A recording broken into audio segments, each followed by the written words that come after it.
2019 was special. It has to be one of Dokkan's greatest years. We finally got some sort of pity system in Dokkan, multiple global firsts, the ridiculous and controversial release of LRK and Caulifla, arguably one of the hypest worldwide celebrations ever, and even more ridiculous releases. So stay tuned while we cover probably my favorite Dokkan year ever.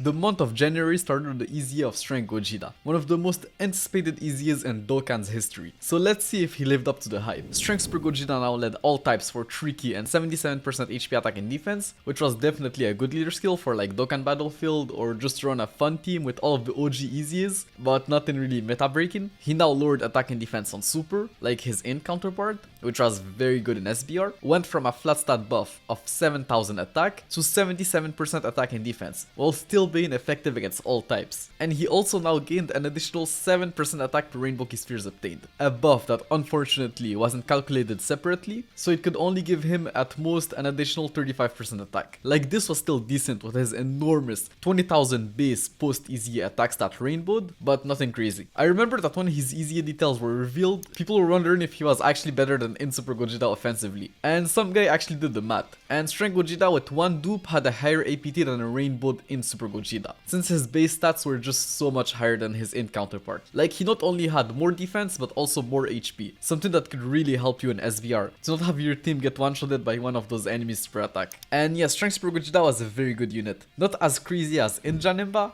at least in my opinion, but still very decent. I wish I could say the same thing about AGL Kid Vu's sub EZA. That guy was just not great. He now greatly lowered defense on Super and recovered 14% HP at the start of turn, which I guess was okay, but for some reason they decided to make him a nuker. Like, what? This just made no sense. Most of his teams had like no rainbow orb changers, and he couldn't orb change himself, so I have no idea what they were thinking. This is probably one of the worst EZAs in Dokkan history. Like, you could still use him in Battlefield or like Extreme AGL Super Rad Road, but he wasn't very consistent as a nuker, so he was like either complete garbage or decent at best, depending on the amount of key spheres you managed to pick up with him. They also at the same time released a new story event, and AGL Kid Goku could now be Dokkan Awakened into a TUR. His awakening had basically nothing new, they just bumped his leader skill buff and gave him an additional 10% attack per Rainbow Key Spheres obtained. So we were really just waiting for his LR Awakening. Fun fact about him, but this guy's icon before release featured Krillin, which was a mistake since Krillin wasn't a part of the card, just the card art. This new story event also came with a new currency that you could exchange for some various rewards in the Baba shop. The Kais and story event keys were honestly the only thing I remember farming. A couple of days later and the update 4.2.0 was out. It just added some UI changes, like they moved some of the buttons in the character's details tab and made things look a little bit cleaner and easier to navigate. The next day and it was time for some new Peppy Girl's awakenings. Tech Bula was pretty cracked. She now massively stacked attack on Super, the first unit to be able to do that, and I remember people thinking that this was going to be absolutely crazy, but unfortunately it was pretty disappointing in game. Not sure exactly why, but her attack stacking was pretty slow, even though she massively stacked attack. But it didn't really matter since the rest of her kit was amazing. She was a super type unit given 3 key and 40% attack to all allies, and had 30% dodge chance per Peppy Girl's category ally on the team, up to 60%. So yeah, she had a 60% dodge chance with just one other Peppy Girl's category ally on the team, which was very good with her support. Like, support type units who had some sort of defensive mechanic were just so good at the time. Strength Chi-Chi just got more stats. Like, instead of having 80% attack at the start of turn, she now had 100% attack, and instead of giving Peppy Girl's units 2 key and 100% defense, she now gave them 3 key and 120% defense. So yeah, she was already good as an SSR with her seal on Super and that insane support type buff, so she was just even better now. Another day later and we got some V-Jump leaks, showing us the 4th year anniversary trophy card. And as most people predicted, yeah, it was a Super Saiyan 4 Goku. But the crazy thing here is that the anniversary LR's card arts got leaked around the same time, but everyone thought that they were fake, and nobody took those leaks seriously, me included. I just thought that they were fan-made. The next week and it was already time for the 4th year anniversary countdown celebration. The hints were pretty obvious with that one, like we knew for sure that the anniversary was going to be themed around the Super Saiyan 4s in some shape or form. Okay, maybe we couldn't know for sure because of what they did with the 3rd year anniversary, but look, it was the 4th year anniversary. It was safe to assume that the anniversary was going to feature at least one Super Saiyan 4 character. Okay, it could have just been the anniversary trophy card, but there was just no way they were going to trick us 2 years in a row, you know? And yeah, they were surprised surprisingly generous with the tickets that year. 5 tickets every day for 7 days. This was pretty huge and set a pretty good tone for that upcoming anniversary. They then dropped a world tournament in the middle of the countdown celebration. That world tournament was kind of special because if you didn't know, this was the world tournament at the end of Z where Goku fought Oob, so they brought back the end of Z SR Goku and gave him a Dokkan Awakening. Int End of Z Goku was actually a pretty cool card. I remember really liking this card art at the time, and he was also a support type unit, which was exactly what we wanted free play units to be at the time. But his stats were pretty low, so I genuinely don't think I've ever used him. He was more so just a trophy card, and I'm pretty sure this was the last time that they brought him back. But I wouldn't be surprised if they bring him back in a future anniversary, just like what they did during the 10th year anniversary. As for the World Tournament reward card, from what I remember, Pen was literally dead on arrival. Like literally. Like sure, she sealed on super, had 80% attack and a medium chance to dodge at start of turn, but the problem was that she performed a critical hit as the first attacker in her turn, but lost all of her attack after receiving an attack. So she was essentially just a coin flip with an okay reward and a horrible drawback. 2 days later, and they teased the anniversary units. A new Super Saiyan 4 Goku and a new Super Saiyan 4 Vegeta were on the way.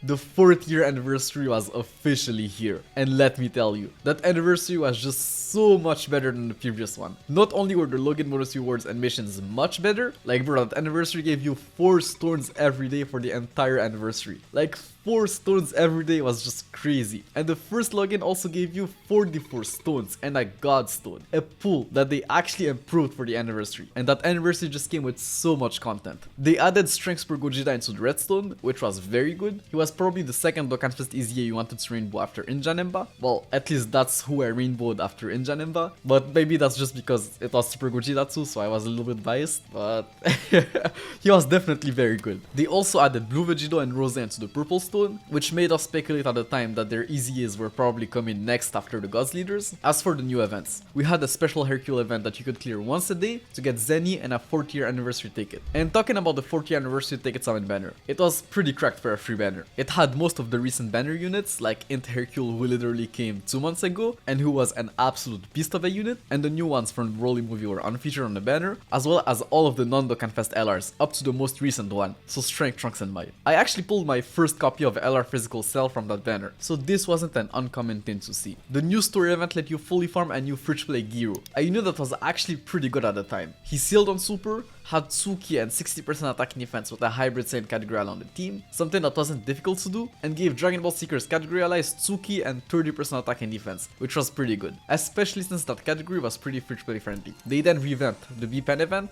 and for the duration of the campaign, you could clear it once a day instead of once a week, giving you new medals that you could then use to awaken her into an LR, a phenomenal LR. LR B-Pen was just crazy, absolutely crazy. She could stun on both her 12 and 18 key super attacks, could super early, she only needed 9 key to launch her 12 key super attack and 15 key to launch her 18 key super attack, recovered 33% of the damage she dealt as HP, and had a 50% chance of having 55% damage reduction at the start of turn. Like she was just built for SBR with that stun chance, damage reduction and healing. Healing that was actually insane at the time. So she was already pretty much the best free play unit in the game for SBR. But then they gave her the newly introduced active skill mechanic, which could be activated starting from the 3rd turn from the start of battle, and gave all allies 33% attack for 1 turn. A buff that was actually calculated separately, so it was just so insane. I remember that for like a year straight, all of the Dokkan showcases on YouTube were using B-Pen whenever they could to just see how far they could juice up the showcased unit. I also remember that active skill being very strong on units that had a very big attack stat at the start of turn. Like for example, full power percent for Goku, who at full HP had 170% attack at the start of turn. So that active skill on him just made him hit so damn hard, like it was crazy. As for the new trophy card, physical percent for Goku was actually not bad. He was a sub leader for a Pure Saiyan's category, which definitely could help if you're a new player, raised his attack by 50% for 4 turns on super, had 44% attack and defense at the start of turn, an additional 44% attack when attacking, and gave Pure Saiyan's category allies 44% defense. Couple that with his decent link set, and yeah, he was definitely not bad. But I remember most players players just using him as essay fodder for the new LR Super Saiyan 4 Goku. The new ticket banner also came with a new SR Trunks, who was actually pretty good for an SR. He greatly raised his defense on Super for one turn, and gave 2 key and 30% attack and defense to all allies. Like, he had a phenomenal base kit, so people thought that he was maybe going to awaken from one of the upcoming Dokkan events, just like SR AGL Shenron or SR Physical GT Super Saiyan Goku. If he wasn't an SR with horrendous stats, this guy could have definitely been a decent unit. As for the coin shop, I'm pretty sure this is the first anniversary coin shop to bring back the past anniversaries trophy cards, and also the first one to feature potential orbs. So yeah, you already know what the priority was here. The Kais and the potential orbs. That's literally all I bought from the coin shop during that anniversary. We also had the 11th Dokkan battlefield the same day. The only notable change here is that they upped the number of units you were able to bring into the battlefield to 112, which was good, but it didn't really help out new players since they didn't have a lot of units anyways. I personally remember that change not really doing much for me at the time, since I didn't have enough Kais and potential orbs to invest into 112 units anyways. The next day and the new banners were out, with so many new awakenings. The new LR Super Saiyan 4s were phenomenal units. Super Saiyan 4 Goku introduced the Goku's family category into the game, and led it for 3 key, 170% HP and attack, and 130% defense. That new category was absolutely phenomenal, since it featured any character from Goku's family, meaning every Goku, Gohan, Goten, Chi-Chi, and Pan. Like, this was literally half of the game. That category was just as big as the previous category, and it had the new LRB pen, which was just the best free play unit in the game, at least for SBR. And unlike Vegeta, Goku had the full power variant. So on his team, you could have both LR Super Saiyan 4 Gokus linked with another Super Saiyan 4 character. So that category was seen by many players at the time as the new best category in the game. He then was a sub-leader for their Super AGL type. They did it for 3 key and 120% HP attack and defense, which was also pretty good, since it meant you could run AGL Super Saiyan 4 Vegeta on his team, who was still a very good card that linked pretty well with Goku. Goku then massively raised defense on his 12 key, and massively raised attack and defense on his 18 key super, which was huge. Like, those buffs were insane to have on an LR, and since he massively raised defense on his 12 key, he was pretty much invincible post super if you were lucky enough to have him launch his hidden potential system additional super attack. He then had 80% attack at the start of turn and 20% defense at the start of every turn, up to 80%. Buffs that I remember at first glance looked very disappointing, but coupled with his massive buffs on super were actually insane in game. But what really made him crazy was that additional 2 key he gained per rainbow key spheres or same type orb key spheres obtained. Like, it was so easy and effortless to get his 18 key super attack, something that was very hard to do on most LRs at the time. And add the fact that he had the typical Super Saiyan 4 gimmick, meaning he had a 30% chance of dodging and countering enemy super attacks.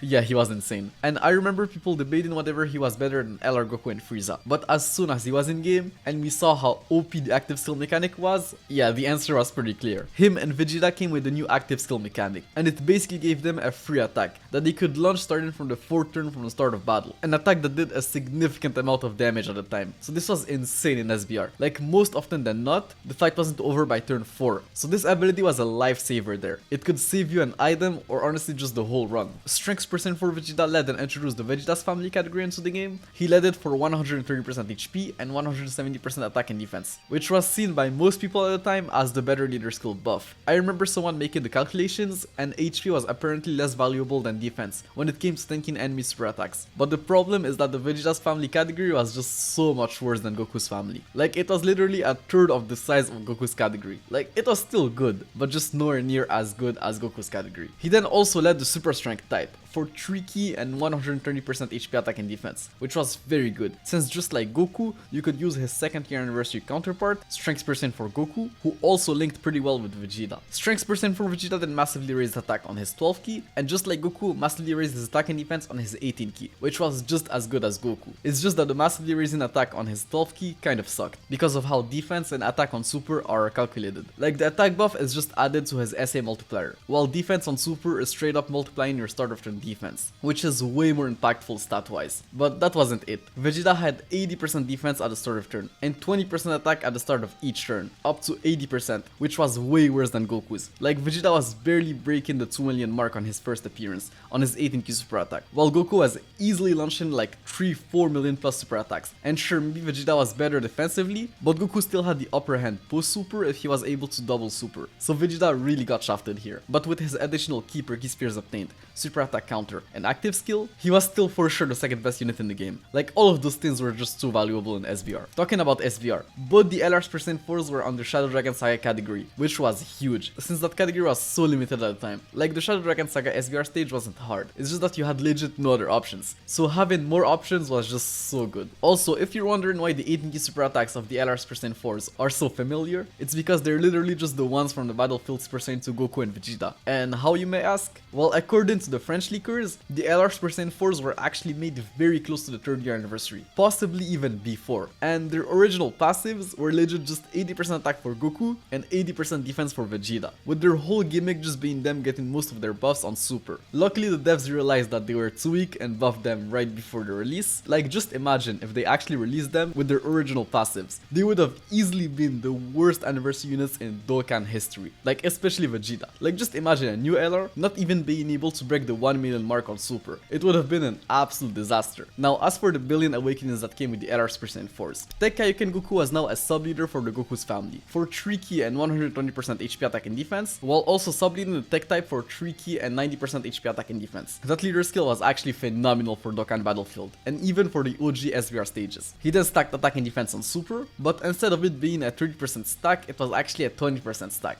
which was way worse than the usual attack and defense stacking he had beforehand. Like, this guy stacked pretty slowly, and I never really understood why until I just saw that, so it did actually have an impact on him. But he was still good. He had 1 key at the start of each turn, and 60% defense when facing a Vegeta's family category enemy, 90% attack and defense on Super, and 6 key and 60% defense when below 60% HP. So yeah, he was definitely good in Battlefield, and the future legendary Goku man. Physical Vegeta had the same leader skill as Kaioken Goku, just for the Vegeta's family category and physical type. Then he stacked attack and defense on Super just like Goku, had 1 key at the start of turn, and 60% attack when facing a Goku's family category enemy, plus an additional 90% attack and defense on Super, and 6 key and 60% defense when below 60% HP. I actually remember this card being pretty good in SVR. You just needed to build him full additional and let him stack a little. But that was mainly because the extreme physical type didn't have many good options. But anyways, he was phenomenal in the legendary Goku event once that was out. AGL's percent to Goku had the same leader skill as Kaioken Goku, but just let the AGL type instead of the tech type. So obviously a very good leader skill for Battlefield. He then greatly raised his defense on Super for 1 turn, changed strength key spheres to AGL, gained 17% attack and 7% defense per key spheres obtained, and an additional 3% attack and defense per key spheres obtained when facing a Vegeta's family category enemy. So with a couple of key spheres, he was actually dishing out some decent numbers, while being pretty good defensively post Super. But what made him very useful was the fact that he recovered 7,777 HP per key spheres obtained. This was, like I already explained, so useful. It's what made him good as an SSR, and what kept him good as a TUR. Strength Majin Vegeta had the same leader skill as Physical Vegeta, but led the strength type instead of the physical type. So like I said for the 4th time, very good in Battlefield. Like, those leader skill buffs were just so good for Battlefield. I just have to make it clear. He then greatly raised attack for 1 turn on Super, changed AGL key spheres to strength, gained 17% attack and defense per key spheres obtained, so he gained more defense than Goku, and an additional 3% attack and defense per key spheres obtained when facing a Goku's family category enemy. Like, that guy was pretty good on release. The only problem is that since he lacked utility, he aged out faster than Goku. Like, the guy was just stats. But yeah, on release, like I said, he was very good, especially on Super Saiyan 4 Vegeta's team.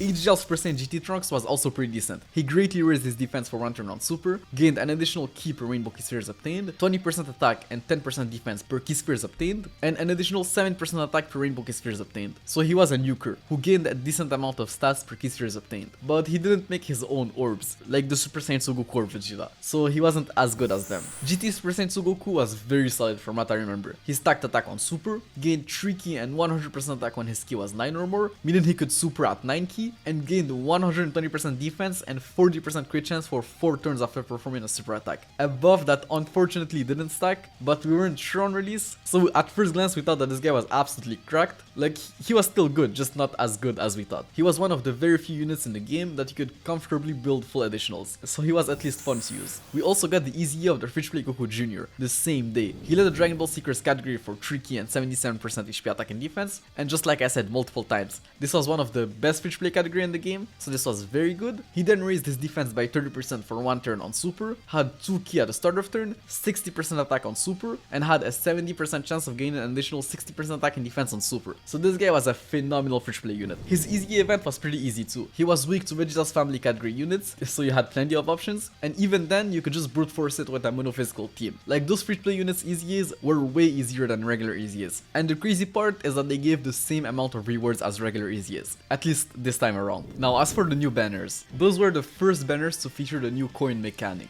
which was essentially Dokkan's first pity system. Crazy to think that it took them 4 years to have some sort of pity, but yeah, this was very hype. Each banner gave you a coin for every 5 Dragonstones spent, and you could then exchange 500 coins for a copy of a Dokkan Fest LR, 400 coins for a category leader, 200 coins for a Neo Gods leader, and 150 coins for a Gods leader. You unfortunately couldn't buy the new units right away, you had to wait for their second appearance, which I remember people being mad about, because it meant that even if you did have those 500 coins, you couldn't buy them right away. You had to wait for their next appearance, which was going to be during Tanabata, so 6 months later. But as a global player, knowing that the coins were coming was huge, since we could just stack up our stones to really make the most out of them with the new pity system. But yeah, Goku's banner featured AGL transforming Goku, Strength Jiren, Tech Kaioken Goku, AGL's percent to Angel Goku, Int Spur Vegito, Int UI Goku, Int Angel Golden Frieza, Strength percent for Goku, and Physical GT's percent to Goku. So definitely not the craziest anniversary banner, especially considering the fact that it featured 3 regular banner units, but it was still good. Like Transforming Goku, Jiren Super Vegito, and Int UI Goku were still phenomenal SBR units, and Int Angel Golden Frieza still held some value due to AGL's percentage Goku's easier, an easier that was still hard a year later,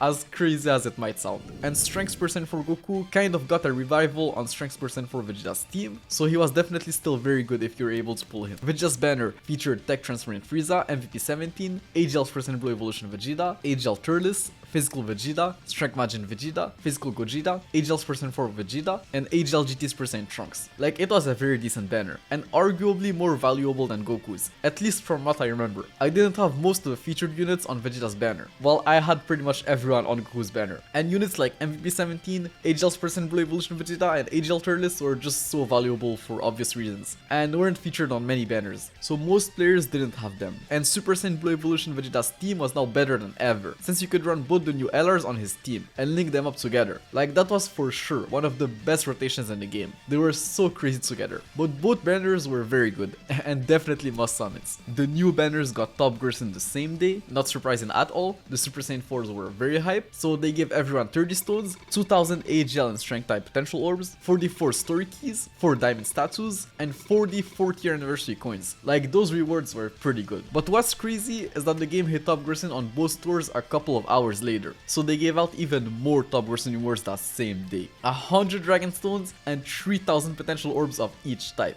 In the following days, they re-released the support type banners, I guess to showcase the new blue coin, which for a very long time only had one use, and it was to get Kais, since this would have been the perfect time to make the support type units available with blue coins, but I don't know what they were thinking. They then announced an anniversary livestream, which was very hype. Like, this was the first time they were going to do something like that. I remember tuning into the livestream 2 days later, and bro, this was just so hype at the time. Like, I remember them announcing like a bunch of stuff, but the biggest thing here was that the anniversary was going to have a part 2 banner, and that the banner was going to feature 2 new LRs instead of just 1. So this was a new banner format. The LRs weren't very hype though, but I remember them showing the animations of the GT trio, and they looked so good at the time, so it didn't matter, but this was just so hype.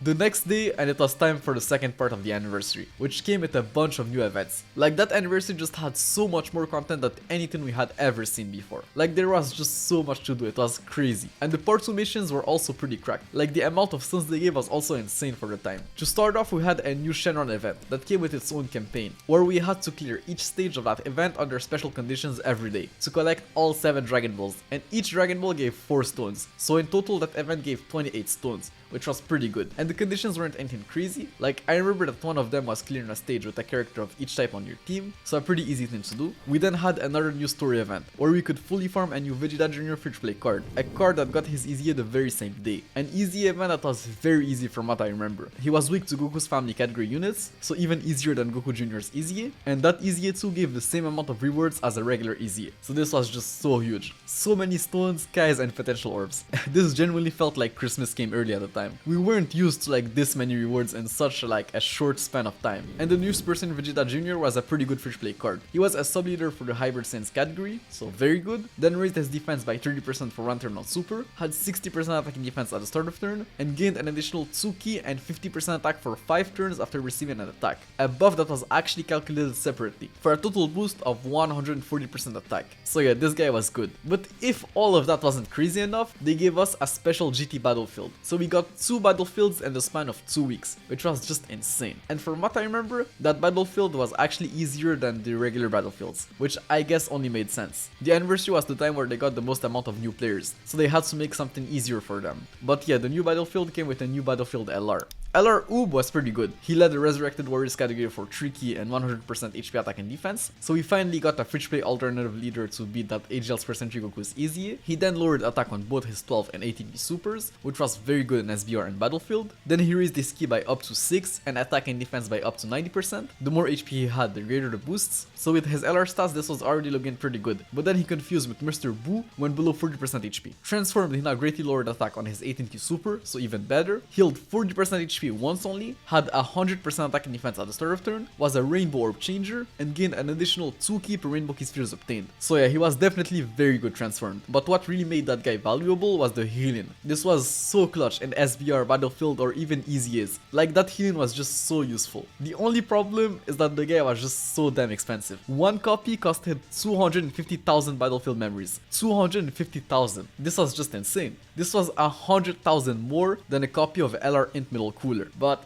I guess he was worth it. 4 days later and the new top legendary summon banner was out. It featured 2 new LRs, who were both very good. The LR GT trio were the first official leaders for the Dragon Ball Seekers category, leading it for 4 ki and 170% HP attack and defense, an insane leader skill buff for the time, while also leading the Super Int type for 4 ki and 100% HP attack and defense. That leader skill was just so good at the time for Fridge Play players, because like I already said, the Dragon Ball Seekers category was a very Fridge Play friendly category. Like, the best units on that team were mostly Fridge Play units, so you just needed to pull the LR and you could run the best version of that team just with Fridge Play units. They then raised their defense by 33% for 1 turn on their 12 ki and 3 turns on their 18 ki, so very good. They then had 77% attack and defense when attacking with 12 ki or more, and an additional 77% attack when attacking with 18 ki or more, so they were like a more defensive but less offensive version of LR Goku and Frieza. But on top of all of that, they had 1 ki per Dragon Ball Seekers category around the team, meaning that on a full Dragon Ball Seekers team, they had 7 ki at the start of turn, and since they had so many ki links, this was just insane. They were pretty much always at 24 ki from what I remember. It was insane. And now that I think about it, this was one of the only summonable LR where having Shatter in the Limit instead of Fierce Battle wasn't actually a shaft, because their team was essentially filled with Fridge Play units, so them having the Shatter in the Limit key link instead of Fierce Battle was very good. They linked so well with all of the Fridge Play units we got that anniversary, so this was definitely an LR you wanted if you were a Fridge Play player. AGL LR Super Baby 2 was an SBR beast. He introduced the Artificial Life Forms category into the game, a category that was actually pretty good. It had most of the androids, boos, and middle coolers, but unfortunately didn't feature MVP 17, since he wasn't artificially created, he was just artificially modified. But the category was still very good, and could only get better with time. Baby also led the Extreme AGL type for 4 ki and 100% HP attack and defense, which was huge, because this was one of the weakest type in the game, and many players were still struggling to beat the Extreme AGL Super Battle stage at the time. He then lowered attack on both his 12 and 18 ki supers, which was very good. He then had 3 ki and 100% attack and defense at the start of turn, gained an additional 3 ki and 50% attack when facing a Pure Saiyans category enemy, and an additional 3 ki and 50% attack when facing a Hybrid Saiyan category enemy. The buffs weren't calculated separately unfortunately, but they were still very good, especially on an LR. And when you consider the fact that those categories combined covered pretty much half of the game, yeah, he was looking good. But then he also had a 50% chance of turning into a giant ape when below 40% HP. A giant ape transformation that was actually pretty cracked for a time. If I'm not mistaken, this was the first giant ape transformation to have some sort of passive, and a pretty good one. Like, he had Gohan's ki passive, meaning he got an additional ki per ki sphere obtained, something that was huge, because one of the biggest issues of these giant ape transformations was that they could struggle for ki, but not this guy, and he was hitting pretty pretty hard too, being the first giant ape LR and all. Like, this transformation was just so clutch in SBR Battlefield and EZS, and it gave that guy so much value. Fun fact, but at first this guy could only transform into a giant ape starting from the 4th turn from the start of battle, and went below 50% HP. But JP players complained, so they changed it to just any time when below 40% HP, which was a way better condition, especially in SBR, where you could literally get his giant ape transformation out turn 1 if you entered a new fight below 40% HP, which wasn't an unusual thing in SBR. The biggest problem of this guy at the time was the fact that he didn't really have a good linking partner. Like, he had the same name as the Inspire BB2, so they couldn't be run together. So his best linking partner was actually his own TUR, since he had a different name, and wasn't a bad card at all. Like, his TUR was very good. I remember Chud going crazy during that anniversary and rainbowing not only the LR but also the TUR of Super BB2. That was just crazy. Like, the TUR was good, but not that good. No idea what he was thinking at the time. The anniversary spirit really got to him. As for the new banner format, well, it was actually just a regular legendary song banner with 12 featured units, but instead of having only one featured LR, it had 2. So the chances of you pulling an LR were definitely higher. You had a 17% chance of pulling an LR every multi. Not as high as on a double race banner, but still very decent. And the yellow coin shop had every yellow coin LR up to LR Goku and Frieza, so that was also very good. The new banner got top grissing the very same day, just like the LR Super Saiyan Force. So they gave everyone 30 Dragon Stones, 30 tickets, 4 diamond statues, 4 mysterious hourglasses, 44 story keys, and 40 coins. So yeah, some very good top grissing rewards. And I wasn't kidding when I said that they were very generous with story keys that year. A couple of days later, and the 7 Dragon Balls we got clearing the stages of the new Shenron event unlocked another event, where this time we had to fight all of the Shadow Dragons, and clearing up that event unlocked a new raid boss EZA against Omega Shenron. And the event gave us copies of a new Universal Spirit Bomb 3R Goku, his EZA medals, 50 dozen Kais, and enough potential orbs to rainbow a character of each type, so some decent rewards. It didn't give stones, but with the amount of stones that Anniversary already gave, it was fine. The EZA was also very easy, like you could generally just bring any half decent monotype team and you were good to go. Another thing worth pointing out is that the Shenron in that raid had a new super attack that we hadn't seen before, and that they actually never used. We thought at the time that maybe it was like the 12K super attack or like a future LR Omega Shenron, but I guess not. As for the new Goku, he was a sub-leader for the Shadow Dragon Saga category, a category that was so limited that I actually remember clearing that SBR stage with him as a leader, since you basically didn't have any other option if you didn't have physical Omega Shenron. He then raised all allies defense by 30% for one turn on super, which was obviously very good. He then gained 12% attack and defense per key spheres obtained, an additional 20% attack and 2 key per rainbow key spheres obtained, and was a rainbow orb changer when facing a Shadow Dragon Saga category enemy. So that guy was very solid, and a huge help for the Shadow Dragon Saga SBR stage. I do remember people not liking the fact that he was a TUR and a free play unit. We really were expecting him to be an LR. Like, that moment was definitely like worthy of a summonable LR. They also held some sort of campaign where global players could help JP defeat Omega Shenron. It wasn't anything crazy, it just counted the amount of stamina used across both versions, but it was very cool to have the global version of the game be involved in the GP anniversary. And the rewards for that campaign were very good. Like, it gave 30 stones, which I guess were where the easiest stones went. So in total, this anniversary gave more than 900 stones, which was just insane at the time. Like, we never had a celebration give that many stones. Like, the 30th anniversary only gave 200 stones, so this was a huge leap,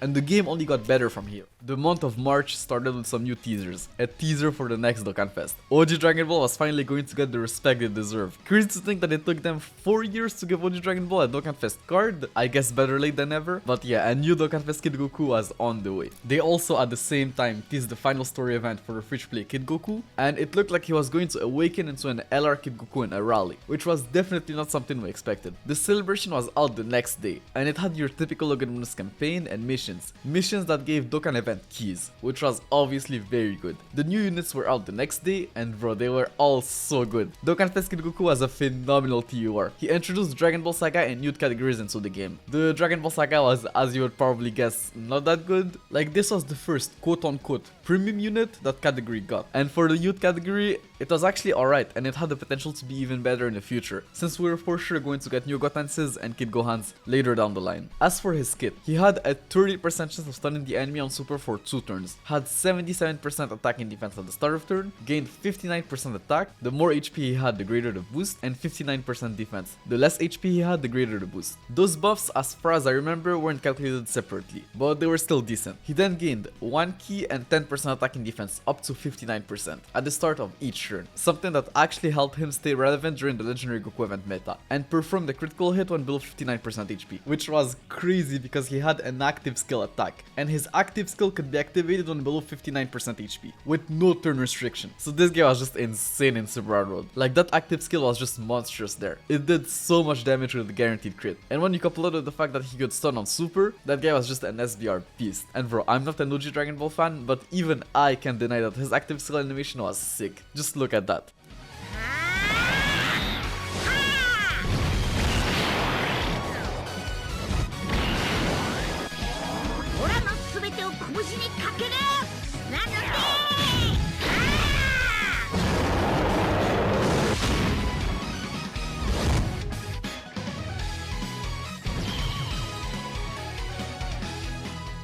This guy also came with 2 new banner units. Tech Master Roshi was a sub-leader for the Dragon Ball Saga category and the Super Tech type, so generally not a bad leader skill in something like Battlefield. Then he sealed on Super, which was very good in Battlefield or Super Battle World, but what really made that guy stand out was his passive. He had a 628% attack buff, as well as a guaranteed crit and stun the first time he attacked in battle. You have no idea how broken that was in SBR, or like even Battlefield. Like, having a guaranteed stun was just so insane. Like, sure, he lost some defense and stunned himself at the same time, but it didn't really matter since he could just stun the enemy that was going to attack him in SBR. So that guy was definitely one of the best SBR units in the game. He was just insane there. He was also, as some of you guys might remember, very good in punching bag event. Not enough to break that 77 million damage mark, but you needed less RNG to hit those lower level damage marks to that guy. So he was definitely helpful there if you didn't have LR's percent to Gohan or LR Goku and Frieza. Honestly, I'm just so hyped for this guy's EZA. With the current power creep, he might just turn that punch bag event into like a complete joke. Or the most recent Million Arena mode. So that guy with an EZA could probably cook that event. At least I would hope so. Strength Demon King Piccolo was also pretty good. He was a sub leader for the Dragon Ball Saga category and the extreme strength type. Then he greatly lowered attack on Super, had 100% defense at the start of turn, 3 key and 200% attack for his first 5 turns, and then had 2 key and 120% attack starting from his 6th turn. Like, with his low stats and 12 key multiplier, his 200% attack buff wasn't as impressive as we would have hoped for, but he was still a solid unit nonetheless. Cool thing about him is that his SSR had a different name, so if you're lucky enough to pull multiple copies of him, you could run them together, and they were definitely not a bad rotation in something like Battlefield. LR Goku and Arale was pretty much the new best free play unit in the game. Like, they were phenomenal. They were sub leaders for arguably the best free play category in the game, then sealed on their 12 key super, greatly raised their defense by 50% on super, were Rainbow Orb changers, gained an additional 2 key and 30% attack per Rainbow Key spheres obtained, and had 30% damage reduction as the first attacker in the turn. Like, nowadays this is complete garbage, but trust me, at the time this was just insane. They were actually a slot 1 unit, were very good defensively, had utility, and could output some very decent numbers. Like, with a couple of Rainbow Key spheres, they could easily launch 3 million plus super attacks. Like, they were just phenomenal everywhere. On any team you could run them on any event, like, they were just so good. And the cool thing is that they were also easy to farm. Like, sure, you needed 50 medals to awaken their Tiura and so an LR, which took a fair amount of runs, but it was still an easier grind than LR Strength Vegito Blue or one of the Battlefield LRs, which at the time were seen as the best free play LRs in the game. As for Kid Goku's banner, it honestly was pretty bad. Like, not the worst banner ever, but not really something you wanted to summon on. It featured Strength Super Buu, who was seen by many players at the time as one of the worst category leaders. Like, his base form was arguably even worse than most Neoga's leaders. Physical Super Vegito, who I guess was still decent, but we were kind of expecting the easy of Agel Super Vegito that year. Same thing with Physical Super Sentry Gotenks. As a matter of fact, Tech Super Sentry Gotenks got his easy literally the same celebration. And Physical Omega Shenron, well, he was good, and the Extreme class was in a good spot with the recent release of Dragon Ball Super Broly, but he had been out for a while now, so most players already had him with dupes. A day later and the game had reached top grossing. Well, actually the game had reached top grossing literally the same day, but I think the devs weren't really expecting that. Honestly, nobody was expecting that at the time. And it wouldn't surprise me if that's the reason why they used the Super Saiyan 4s in the top grossing announcement, because they just didn't have something put together with Kid Goku, as they generally just didn't expect his banner to do that well. But I guess guess Kid Goku was really that hype in Japan, and the card was very good, so that definitely helped for sure. But yeah, they gave everyone 30 Dragon Stones and 3000 in-type potential orbs. 2 days later, and Team Dokkan just leaked the Saiyan Day unit. He said it was going to be a new transform in Vegeta that goes from Super Saiyan to Super Saiyan Blue, just like the transfer in Goku. But if that wasn't already hype enough, he also said that he was going to come to both Global and JP at the same time. Like, as a global player, this was just so hype, you have no idea. A couple of days later, and it was time for the first God's Leader EZA. Tech Super Saiyan 3 Gotenks now led a tech type for 4 ki and 100% HP attack and defense, which was definitely a very good leader skill for Battlefield. He now raised his attack by 30% for 1 turn on his 9 to 10 ki super attack, and had a supreme damage multiplier on his 12 ki super attack. Had 140% attack on super, so only 20% more attack post EZA, and 70% defense when his ki was 11 or less. Honestly, still don't understand what they were thinking here. The guy had over in a flash and fuse fighters, meaning that on a fusion team it was almost impossible for this guy to have less than 12 ki, which was very unfortunate because he could have been a very good addition to Gogeta Blue's already decent fusions team. Like, he wasn't bad, just not that much better than his physical counterpart. As a matter of fact, I think that at 12 ki, his physical counterpart did slightly more damage, but that's only if you didn't have any support on rotation. Otherwise, it wasn't close, since Tech's percent Gotenks attack would then be calculated separately with a support type buff. Anyways, the guy was good, it's just that hidden his 11 ki super attack was already annoying, so hiding half of his passive behind the condition kind of sucked. His banner featured Injan Embado, who was still, in my opinion, the best EZA you were at the time. So I guess if you didn't have him, it wasn't even a bad idea to pick him up with coins. Because yes, coins were now a tin since the 40th anniversary, and Janemba was very cheap, like 150 coins for the best EZA you were in the game. Yeah, honestly, it was probably worth it. 2 days later, and they held a cool Twitter campaign to celebrate the very odd number of 530,000 followers. And if you're wondering why 530,000 followers, like why is that number so special? Well, first off, it was the power level of first form Frieza during the Planetamic Saga, but apparently if you pronounce the numbers 5, 3 and 0 in Japanese, like really quickly, it vaguely sounds like Frieza. I honestly don't know whether this is true or not. Like, I picked up Japanese as a subject last semester and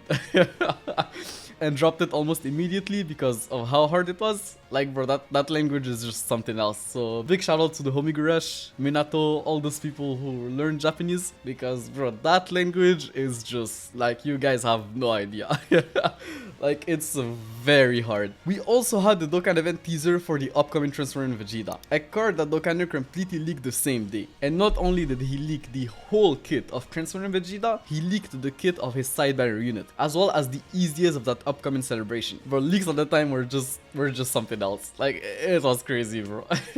The next day, and we had the 29th World Tournament with a new awakening and a new trophy card. Strength Percent Goku was honestly not bad. Like, he had an okay sub-leader skill for the super strength type, had a 50% chance of turning the attacked enemy on super, had 2 ki and 100% attack at the start of turn, and gained 100% defense on super. Like, his stats were low, so he wasn't anything crazy, but his stun on super could be very helpful in SBR or Battlefield. He also had a super cool super attack animation, the Super God Shock Flash, I think, which is basically just an homage to Bruce Lee's 1-inch punch. That punch is just so cool. Strength Goku Black, the new World Tournament reward card, was actually pretty good. Like, he lowered attack and defense on super, gave Future Saga category allies 20% attack and 10% defense, and Time Travelers category allies 20% attack and 10% defense, meaning that if a character was in both categories, he was getting 40% attack and 20% defense. And with the amount of overlap those two categories had, a lot of units were getting both buffs, including every version of Goku Black. So this was very good. And he also gained 15% defense up to 60% per attack received, a buff that was actually calculated separately, giving him a total of 92% defense fully built up. So yeah, he was good. Some people even dared to say that this guy was better than in Goku Black, which in my opinion was just crazy. Like, this new Goku Black was good, but in Goku Black was still better offensively and defensively due to his higher TOR stats. But I guess this one had more utility in like shorter events, I guess. 2 days later, and it was time for the same day celebration. The celebration started with your typical Loganimalist campaign, but this time around it gave you 2 copies of a new Vegeta's Family Crest item that you could exchange in the Baba shop for copies of the Gali God Vegeta and Trunks. 2 units that actually got their EZA the next day, and they were actually pretty good. So being able to pick 3 copies of these cards was just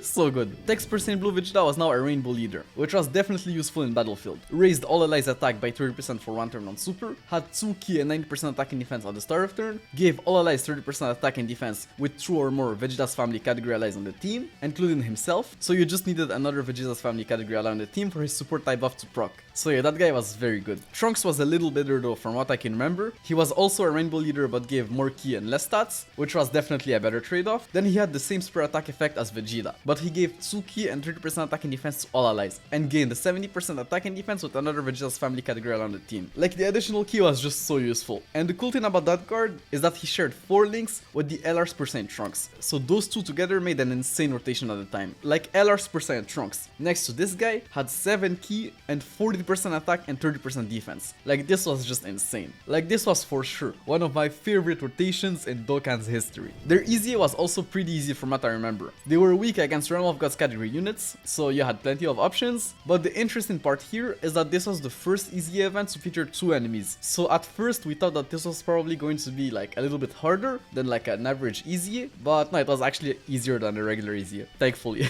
As for the new transfer in Vegeta, he had a phenomenal leader skill. He led the Pure Saiyans category for 3 ki and 150% HP attack and defense, and the super class type for 3 ki and 100% HP attack and defense. Like, both his leader skills covered probably like 80% of the game. Like, this was just insane.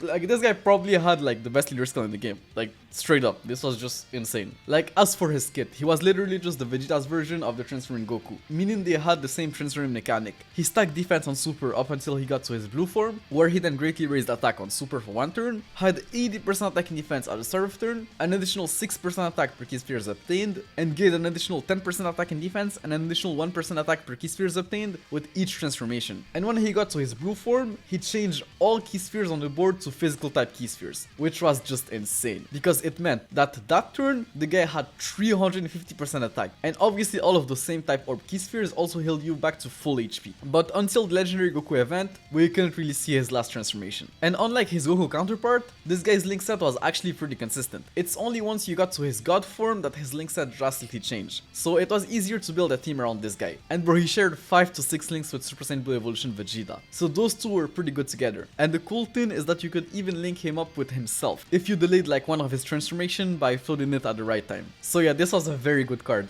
and definitely there to bait dual players before their 4th year anniversary. In Super Vegeta was a phenomenal banner unit. The guy had a good leader skill for battlefield, greatly raised attack on super for 1 turn, had 80% attack and defense at the start of turn, and an additional 120% attack and defense depending on the amount of HP he had left. The more HP remaining, the greater the boost. So at full HP, that guy had 200% attack and defense. It was just crazy. He also had guaranteed crits against androids category enemies, which wasn't really something you saw often, but still a good thing to have, and was more of like a cherry on top. His base kit was already more than enough. And bro, he shared 7 links with the new transformed Vegeta, up until Vegeta turns into Super Saiyan God. So yeah, that guy was just phenomenal. As for Vegeta's banner, it was actually pretty good. It featured full power percent for Goku, who was now better than ever thanks to the new LR's percent for Goku, Ins percent Bardock, who somehow still had one of the highest APT team in the game, Dex percent for Gogeta, who was still good on Blue Gogeta's team, Strength percent Vegeta, who with his EZA was literally like a top 3 tank in the game, and Ins percent Blue Vegeta, who wasn't as good anymore but still alright, and could help you defeat the Tech Cells EZA, if you haven't already. So a solid banner. They also re-released the Family Gallic Gun banner, with 3 guaranteed feature discounted multis, so not a bad banner if you wanted to rainbow your Gallic Gun characters. Like the 4th year anniversary Yellow Coins LR were already on featured on the banner, so you could potentially get them summoning on here. This celebration also came with a new story event, where we could farm 2 new fish play characters. Copy Vegeta was not bad for a fish play unit. He was a sub leader for their extreme class type, lowered attack and defense on super, had 60% attack and defense at the start of turn, and gained 30% attack and defense at the start of each turn, up to 90%, as well as reducing the enemy's attack and defense by 30% when facing a Vegeta's family category enemy. So not something you saw often, but he was still solid for a fish play card. An interesting thing about this guy is that to make his 12 key super, they just reused animations from other characters. Like the first part of his passive is literally taken from the 18 key super of the 3rd year anniversary LR, the second part of his super attack from Strength Per Boo, and the 3rd part of his super attack from Dokkan Fest Tech Hit.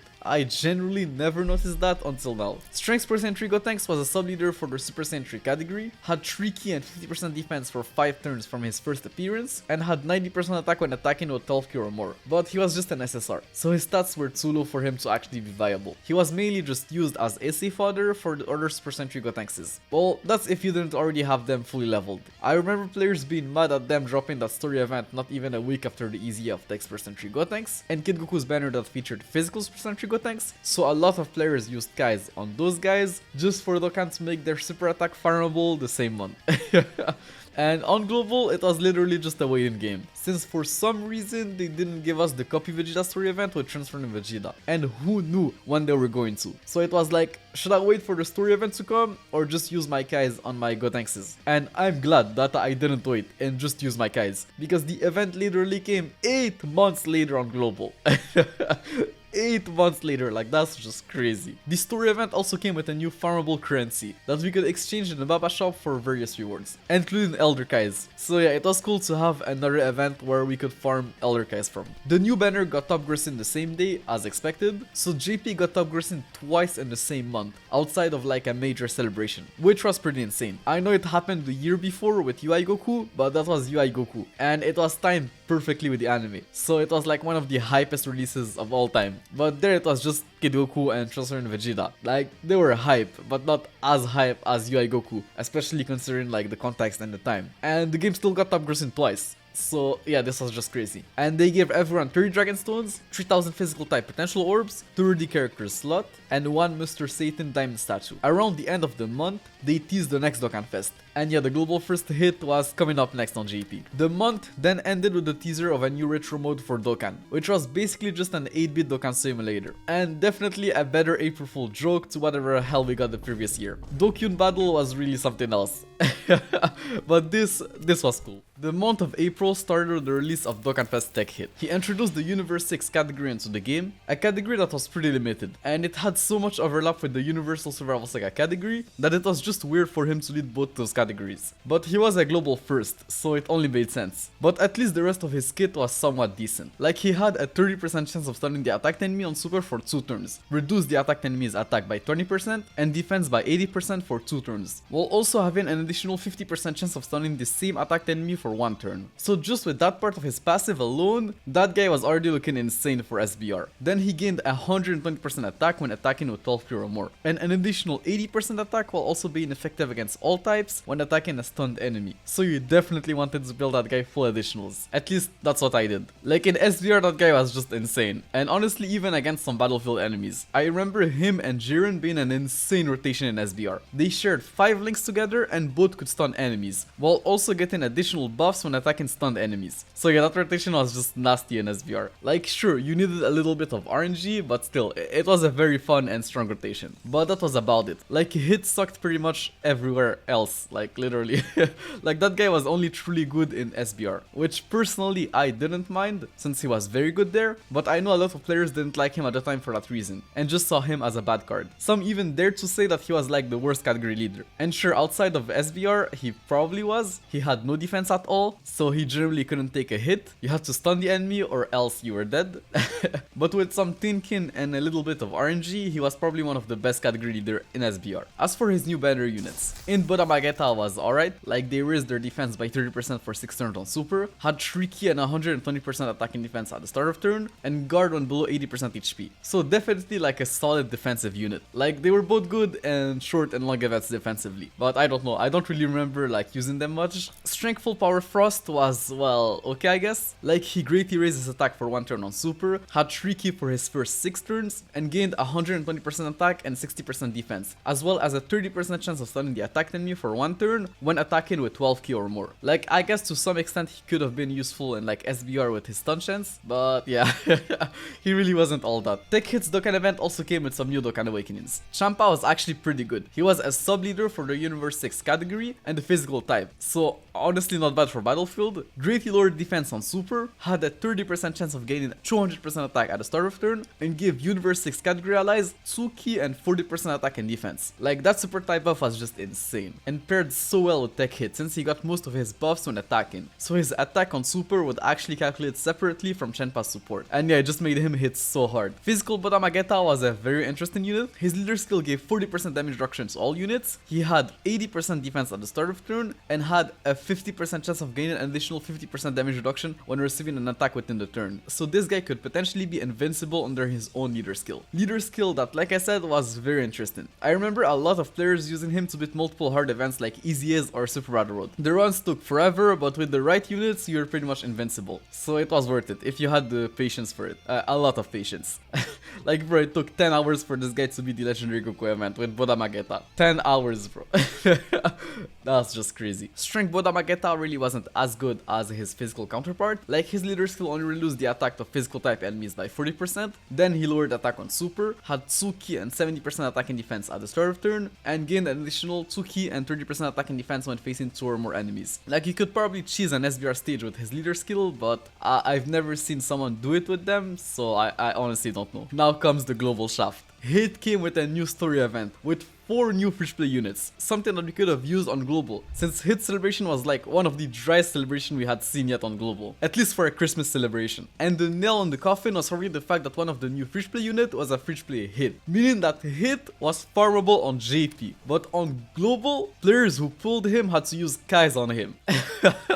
Like, bro, I might have to cover the global timeline at some point in time, because there's just a lot to say about those global first celebrations. But anyways, the free play Vados was pretty good for a fish play unit. Like, she lowered attack on super, had a 50% dodge chance at the start of turn, and gave 2 ki and 30% attack and defense to Universe 6 category allies. Like, this was everything you wanted from a fish play unit at the time. A good defensive mechanic and some support. So she was very solid. Saunel and Purina were okay, I guess. Like, they were now the best leaders for the Namekian category. Not that it mattered with how bad the category was, but it was something. They then raised allies attack by 20% for 1 turn on super, had 15% attack and defense per Universe 6 category ally on the team, and an additional 1 ki and 30% attack and defense per Namekian category ally on the team. So on a full Namekian team, they had the potential to be very good, gaining a total of 7 ki and 225% attack and defense. But that team didn't have a proper leader skill yet, so for now they were just okay on a full Universe 6 team. Strength Champa was literally just AC fodder for physical Champa. Like, he had the same exact kit as the SSR of physical Champa, but with less stats. So that was pretty much it. Physical Hit was actually not bad. He had a 30% chance of stunning the attack enemy for 2 turns on super, changed in-type key spheres to rainbow, had a 30% dodge chance at the start of turn, an additional 30% chance of stunning the attacked enemy for 1 turn on his passive, and 66% attack when attacking with 12 ki or more. So he had utility, and could definitely be used in some niche scenarios, like against a specific battlefield enemy or in SBR. But he was, as you would guess, just mainly used as SA fodder for his Dokkan Fest counterpart. As for his banner, I remember it being absolutely terrible on global, and I guess it wasn't any better on JP. Like, it had 7 featured units, and only 4 of them were Dokkan Fest, and not the best ones either. Tech Hit, like I already said, was essentially just usable in SBR. AGL Cooler was obviously still phenomenal. Int UI Goku was still good, but he had been featured on so many banners that many players already had him with multiple dupes, if not rainbowed. And Strength Ultimate Gohan, well, he was old too, and starting to age, so not really something you would summon for. So that banner was probably a big skip. The next day, and the April Fool joke that year wasn't much of a joke. They released a new event where we could farm 2 new free play units, 8-bit versions of Goku and Vegeta. 8-bit Goku led the Goku's family category for 4 ki and 44% HP attack and defense, so generally not a bad sub-leader skill for that category. He then raised his attack by 50% for 4 turns on super, had 88% attack at the start of turn, and 88% defense when performing a super attack, so he was generally not bad. Like, he could do some decent damage for an SSR, but Vegeta, from what I remember, was just so much better. 8-bit Vegeta led the Vegeta's family category for 4 ki and 44% HP attack and defense, so just like Goku, not bad. But then he raised his defense by 50% for 4 turns on super, had 88% defense at the start of turn, and 88% attack when performing a super attack. Like, bro, this Vegeta card was genuinely very good. I remember using him in SBR and just being surprised by how tanky he could get after a couple of supers. And since he got his attack on super, he could even hit harder than Goku with a support on rotation. Like, this guy was just a phenomenal fish play unit. A week later, and they revamped the Bojack story event and gave the SR Super Saiyan Gohan a Dokkan Awakening. Physical Super Saiyan Gohan lowered defense on super, had 2 ki and 40% attack and defense at the start of turn, an additional 2 ki and 30% attack and defense when facing 2 or more enemies, an additional 2 ki and 30% attack and defense when facing a movie boss's category enemy, and another 2 ki and 30% attack and defense when facing a time traveler's category enemy. So he could potentially get up to 8 ki and 130% attack and defense, which wasn't bad, but those conditions were so limited that you could almost never get to that point. I remember farming him just because he was a Super Saiyan Gohan, but I generally don't think I've ever used that card even once. I guess Super Saiyan Gohans were now farmable, so there was that at least. Well, farmable if you had the mental for it, because that guy's awakening required so many different medals and those drop rates weren't great from what I remember. We also got the easy of the first Demigods leader that same day. Tech Golden Frieza now led the tech type for 3 key and 120% HP attack and defense. So a very good leader skill for Battlefield. Massively lower defense on Super, had 80% attack at the start of turn, 80% damage reduction when above 50% HP, and 50% damage reduction, as well as an additional 50% attack when below 50% HP. So from what I remember, he was pretty good. But as surprising as this might sound, I still preferred Agile Golden Frieza over him. Like, the additional 10% damage reduction really made a big difference. But obviously the Tech Frieza was better offensively and actually had a kit below 50% HP. So it was really a matter of what you valued more. And his easy event wasn't too difficult or too easy from what I remember. Like, he was weak to Wicked Blindness category units. So as long as you had AGL Middle Cooler, Int Angel Golden Frieza, or Tech Transforming Frieza, you were honestly good to go. I think you could even just beat it with LR Int Middle Cooler as your leader. A couple of days later, and it was time for the second part of Hit Celebration. Also something we didn't get on Global, and that meant a new Yellow Coin LR, but not any LR. It was LR Kel and Caulifla, one of the strongest releases in Dokkan's history. Their details were revealed that day, and they just looked insane. They led arguably one of the best categories in the game, Joint Forces, the category that not only featured some of the best units in the game, it's also the category that had the most amount of LRs, being something like 17 or 18 LRs at the time. They then stacked defense on their 12 and 18 key super attacks, had built-in dodge chance, and key that was, like you already know, very important for LRs. And 66% dodge chance fully built up was pretty insane too. Like, let me remind you that in Janemba, the best easy T-War, the guy that was known for dodging attacks left and right, only had a 30% dodge chance, so 66% was just something else. They then had 10% attack per ally who were on the Universe 6, Joint Forces, or Pure Saiyans category, as well as an additional super attack when facing a Pure Saiyan or Universal Survival Saga enemy. So at first glance, they already looked like one of the best units in the game. They were then out the next day, and there was one detail that we missed out on at the time, something that actually changed everything. You see, the wording they used for that second part of their passive wasn't the usual wording we were used to, and once they were in game, it was clear that they could do way more than we initially thought. They didn't get 10% attack for every ally who were in one of those three categories. They got 10% attack per ally on those categories, meaning that if a unit had all three of those categories, then that would give them an additional 30% attack, meaning that the ceiling of that part of their passive wasn't 70%, but actually 210% attack. Sure, you couldn't really achieve that buff at the time because there weren't enough units who had like all of those categories at the same time, but they could still get up to like 180% attack if you had their T-War and SSR. So it was still pretty insane. Like, that much attack on an LR was just something else. And if that wasn't crazy enough, the other part of their passive was worded in the same way, meaning that if you were facing an enemy who was on both the Universal Survival Saga and Pure Saiyans category, then they would launch 2 additional super attacks. Like, you guys have no idea how broken this was at the time. Like, a guaranteed additional super attack on an LR was already insanely good, so 2 of them was just ridiculous beyond belief, especially coupled with their defense stacking on super. So they were not only insane offensively, but also defensively. Like, these girls were just untouchable.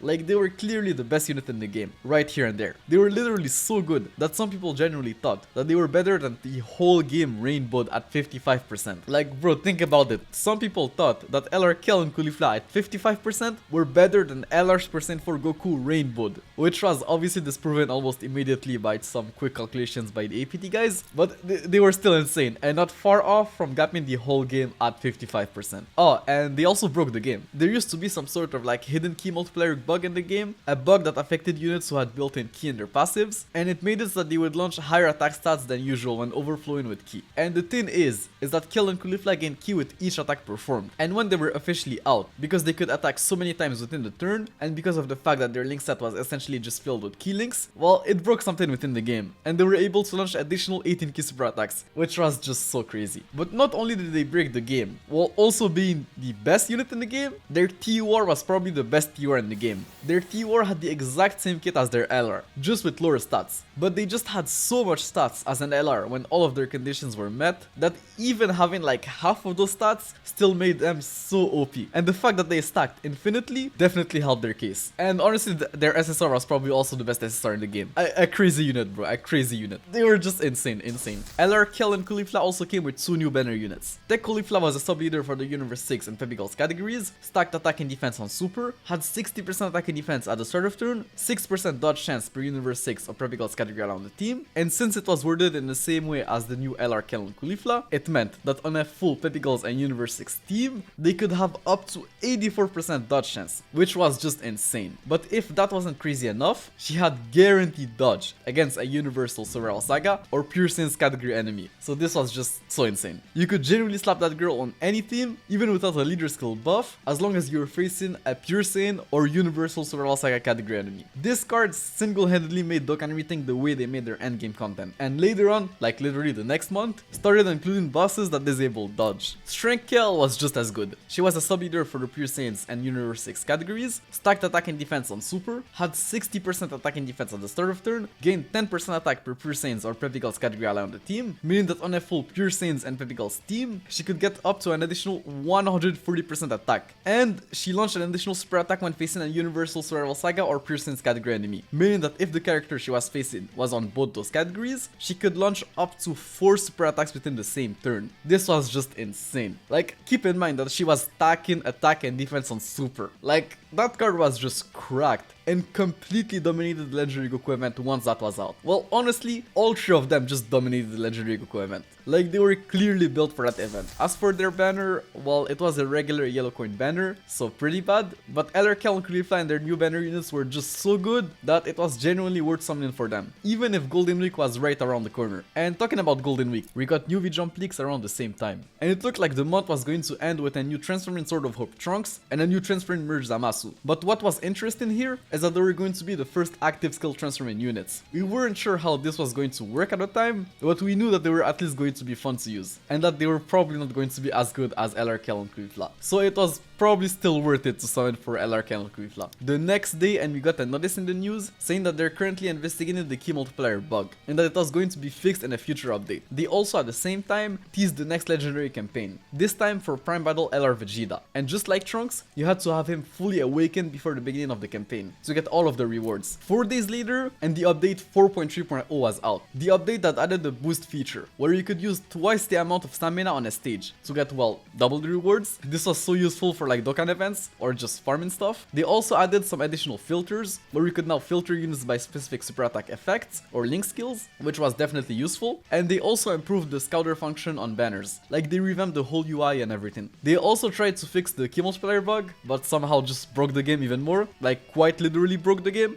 LR started launching additional 18 key super attacks. You could now take damage and die while in a giant transformation. Characters' attack stats suddenly displayed like much higher numbers than expected, despite the actual damage output not being any higher than usual, so this was just like a visual bug. And some characters' sprites completely disappeared while performing super attacks. Like, this was just completely ridiculous. All of that because of one unit. Like, one unit started that entire chain reaction. It was just crazy. The game got top grossing the next day. Like, of course, LR Kill and Kulifla are just too good to skip. So they gave everyone 3 Dragon Stones, 3 Elder Kais, and 3 Mr. Satan Diamond statues. They then teased the Dokkan events for the new Transforming Trunks and Zamasu. The Golden Week celebration started with a new Hercule login on this event, which was essentially just more gambling and dopamine. Like, every day for a limited time, upon our first login, Hercule gave us like a random set of rewards, with the best one being 7 Dragon Stones and 3 Elder Kais. But obviously that's only if you were like very lucky. Most of the time, you only got like the basic 1 Dragon Stone reward. You already know how it is, bro.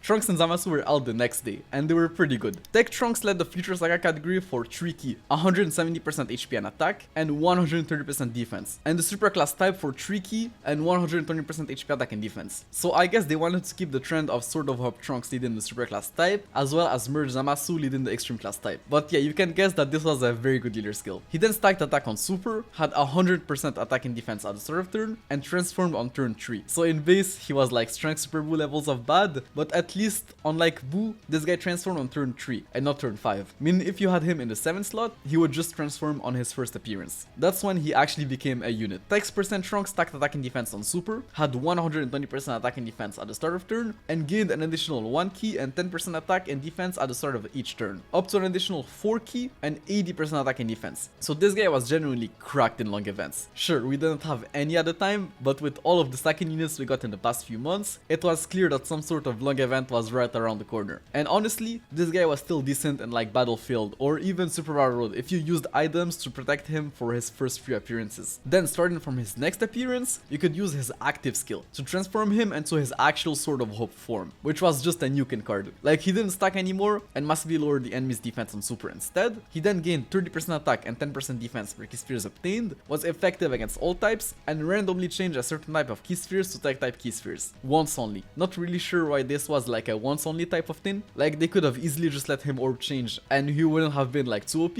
but it was clear that they really wanted you to only use his transformation at the end of a fight as like some sort of finisher, which I guess was fine. Like I personally really liked his design at the time. Like he could stack as much as you wanted and then just nuke the enemy when you wanted to, and him being effective against all types was just so good in the Legendary Goku event since the last phase was in. HL Zamasu was, outside of like long events, in my opinion, better than Trunks. He led the Realm of Gods category and the Extreme Class type, so a very good leader skill. Like the full Zamasu team was just back on the table and it was just such a fun team to use. He then greatly lowered defense on Super, had 100% attack at the start of turn, 40% damage reduction, and recovered 7% HP when below 70% HP. Like this guy was very good in SBR, even in base. He was pretty much invincible with a Whis or Icarus active, and just like Trunks, he transformed on turn 3. Merge Zamasu now had Tsuki and 120% attack, 40% damage reduction, and recovered 10% HP when below 80% HP. So honestly not as much as an improvement as Trunks, but his link set was now much better. Like he had big bad bosses transformed, meaning he had some sort of start turn defense with his damage reduction, so when that was active, this guy could genuinely take hits in SBR without an item active. And even better if you had like some sort of super type unit on rotation.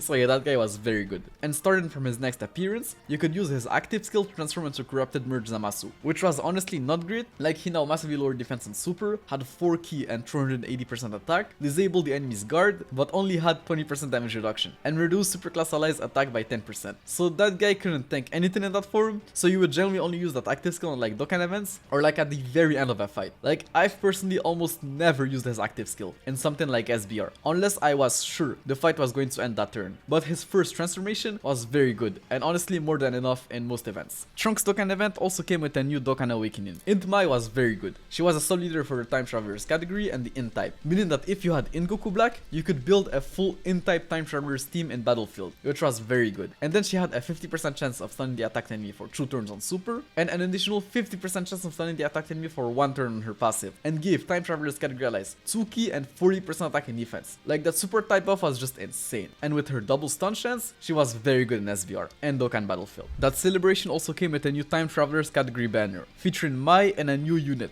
which I'm pretty sure was a first. Like this was the first time that a special category banner featured a new unit, and that new Goasu was also unfeatured on Trunks' banner, but for some reason not on Zamasu's banner, which was kind of a scummy move since he was way better on Zamasu's team and helped Zamasu a lot more than Trunks with his defensive support. But yeah, physical Goasu and Zamasu were very good. They were sub-leaders for the Realm of Gods category. Still on Super, gave all allies 2 key and 70% defense, had 50% dodge chance at the start of turn, and 5 key and 100% attack when attacking an extreme class enemy. Like this was just an insane unit. They were phenomenal in both SBR and Battlefield. But the crazy part is that their SSR had a different name and wasn't bad either. Like physical Goasu still sealed on Super, still had a 50% dodge chance, and gave all allies 1 key and 50% defense. Like this was genuinely not bad. So if you're lucky enough to pull multiple copies of this guy, you could run him alongside his TUR, and they made HL Zamasu so much tankier. Like HL Zamasu with defensive support was genuinely a beast defensively. As for their banners, they were insane. Trunks' banner featured HL Gogeta Blue, who was still like a top 5 TUR in the game, physical feature Gohan, who kind of sucked at the time, but became an absolute monster the next month in the Legendary Goku event, HL's percent Blue Evolution Vegeta, who still had a phenomenal leader skill and was very good next to the new transforming Vegeta, Tech Vegeta Blue, who was somehow still one of the hardest hidden TR in the game, and Physical Vegeta Blue and In Sword of Hope Trunks, who sure weren't all that anymore, but were probably going to get an easier the following year, so some dupes couldn't hurt. Zamasu's banner featured Dragon Ball Super Broly, who still had one, if not the best extreme class leader skill in the game. In Goku Black, who just like physical feature Gohan, became an absolute monster the next month in the Legendary Goku event. HL Turles and Strength Rose, who were still valuable units due to their support, and I'm pretty sure Strength Rose was now like better than ever on Zamasu's team, and Tech Merge Zamasu and HL Rose, who were probably getting an easier in the following year. And those banners obviously hit top grossing, so they gave everyone 3 Dragon Stones and 2000 HL and Tech type potential orbs. We also had a new campaign with daily missions that gave us stones every day for 10 days, for a total of 41 Dragon Stones, so definitely not bad. And as for Vegeta's legendary campaign, it added additional drop rates for Goku and Vegeta's Prime Battle events. Goku's family for Vegeta's Prime Battle event, and Vegeta's family for Goku's Prime Battle event. The month ended with a Super Golden Week campaign to celebrate a new era for Dokkan. I honestly forgot what this was about, but I think it was because Japan got a new emperor or something like that. Anyways, what happened next was just insane. The whole thing started with a special Loganimus campaign that gave 10 Dragon Stones the first day, and then 2 Dragon Stones every day for the entirety of the campaign. And then they dropped a new era banner, which was essentially just the New Year Step Up banner with an improved pool of characters, but with only one rotation available. So yeah, you can guess that that banner was insane. And with the amount of stones they gave during the Golden Week celebration, it wasn't even that bad of a time to drop something like that. It was just a must summon for almost everyone. The month of May started with the Gohan, Goku and Goten Day celebration, which came with a teaser of a new challenging event, coming for Goku Day. The only information we got from that teaser at the time is that we were finally going to be able to see the full transformations of all of the transforming units the game had. So it was safe to assume that the event was going to be very long, which was very exciting. The celebration also came with your typical Loganimus campaign, but this one gave a lot of stones, like 42 stones in the span of 3 days, as well as 3 copies of the special Book of War item, which you could exchange in the Baba shop for copies of the family Kamehameha units. So definitely not bad if you didn't have them rainbowed, since they still had some use in some niche easy events, and I'm sure Goten was still a decent unit. Oh, and the Golden Week celebration wasn't over. They dropped another round of missions, which gave a total of 20 Dragon Stones. Like, this was really a new era, not only for Japan, but for Dokkan itself. Like, the generosity was just something else that year. The legendary Goku event was out the next day, and there's a lot to say here. That event completely changed how we viewed units. Units like in Goku Black and Physical Future Gohan, who were seen as some of the worst category leaders, were now some of the best units in that new event. So the legendary Goku event was essentially just a very long and difficult Dokkan event. Like, that's essentially what it was. The Int UI Goku Dokkan event, but with more phases and bigger stats. So you wanted to bring units that could stack or that at least got stronger the longer the fight went on. And looking back at the stats of the different phases, it's really crazy to think that the MUI Goku of that event used to be one of the hardest hitting bosses in the game. Like, his super attack only did 400k damage. We now have bosses launching 20 million plus super attacks. Like, bro, what the hell happened? Like, that's just crazy. Think about it, bro. To tank one of MUI Goku's super attack at the time, you had to stack defense for like 1 billion turns. And now we have bosses that can do like 10 times that amount turn 1. And units that can tank that damage turn 1.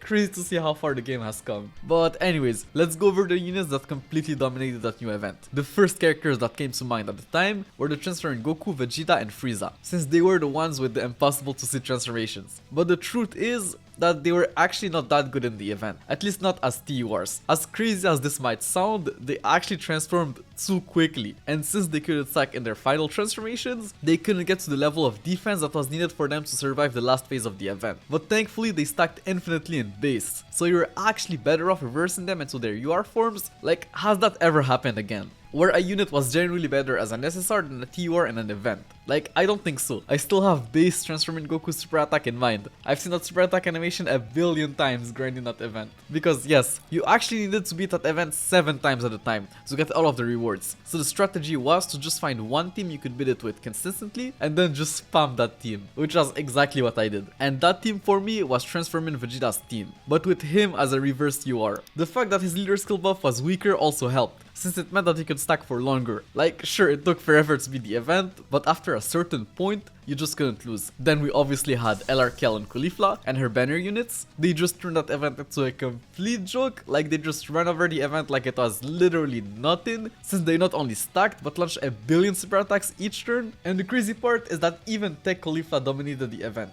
even though she was Tech, since she was just invincible until last phase, and by that point she had already stacked so much that Int MUI Goku just couldn't kill her, even with a super attack. This was just crazy. Actually, even LRKL and Caulifla's TUR and SSR were monstrous there. They were literally just as good as her banner units in that event. Then we had Tech Vegito Blue. People thought at the time that this guy was going to completely dominate the event, and honestly, he could, but you absolutely needed him with dupes and some very good RNG. Like, my Tech Vegito Blue was at 55% and he completely sucked there. The LR was way better. Like, LR Strength Vegito Blue was just an absolute monster here, and definitely the best fish play unit on that event. You just had to be careful to not lose too much health so that you could continue to stack with his 12k super attack. We also had Strength Spur Trunks. That guy was just like a beast. And you didn't even need to keep him on rotation. You could literally just flood him off and let him stack in slot 3, and he could genuinely hold his own there. Something that was pretty crazy to see for a unit from 2017. We then had the third year fusions. We finally had an event where you could see them transform consistently. And bro, their fusions were cracked there. They just had so much stats that they could genuinely hold their own defensively without needing any sort of defensive mechanic. It obviously helped that Gogeta was physical and the final phase was int, but Vegito just had such a high base defensive stat that he could generally tank Emi Goku's normal attacks type neutral, which was actually pretty impressive. And with an item, he could easily tank an Emi Goku's super attack. And bro, Vegito was just doing so much damage with his counters. Like that rotation of LRs per Vegito and LRs per Gogeta was just insane. And definitely one of the strongest rotations in Dokkan's history. And if them transformed wasn't crazy enough, they also had a free Senzu in their kit, which was just so valuable since there was only so many items you could bring into the event. I also remember Tech Android 18 being pretty good there. You had to keep her on rotation, and after a couple of supers, she could generally get very tanky, and you just had to float her on the final phase, or use an item, and you were good to go. We also had physical future Gohan, like I mentioned earlier. That guy gained damage reduction each turn, and was physical, so he was literally untouchable by the time you got to the final phase. And the cool thing about him is that you could float him off. Like most of the good units on that event had to be kept on rotation to stack, but him, you could just keep him in slot 3 the whole event, and he was just as good. Like, he was crazy. Talking about future Gohan, In Goku Black was also phenomenal here. Like, the guy greatly stacked defense on super, but I do remember him having the same problem as physical future Gohan, meaning that he was just a tank there and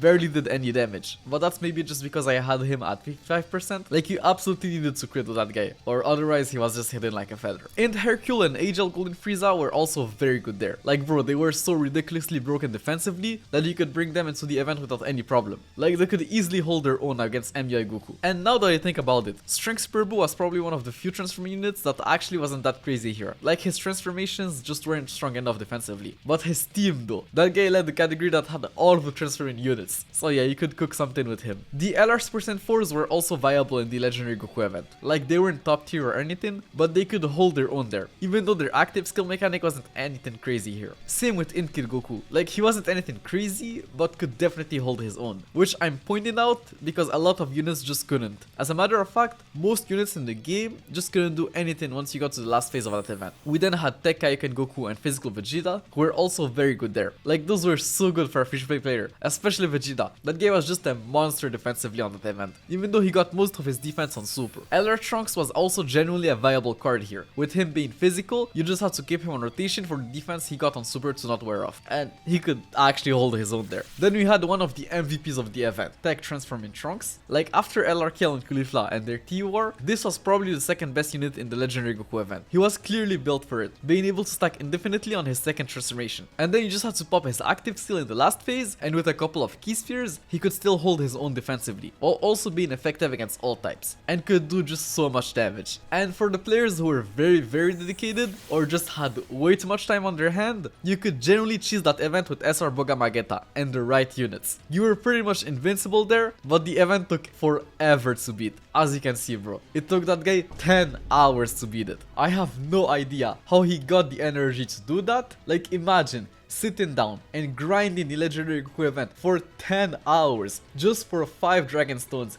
and 5 SRs.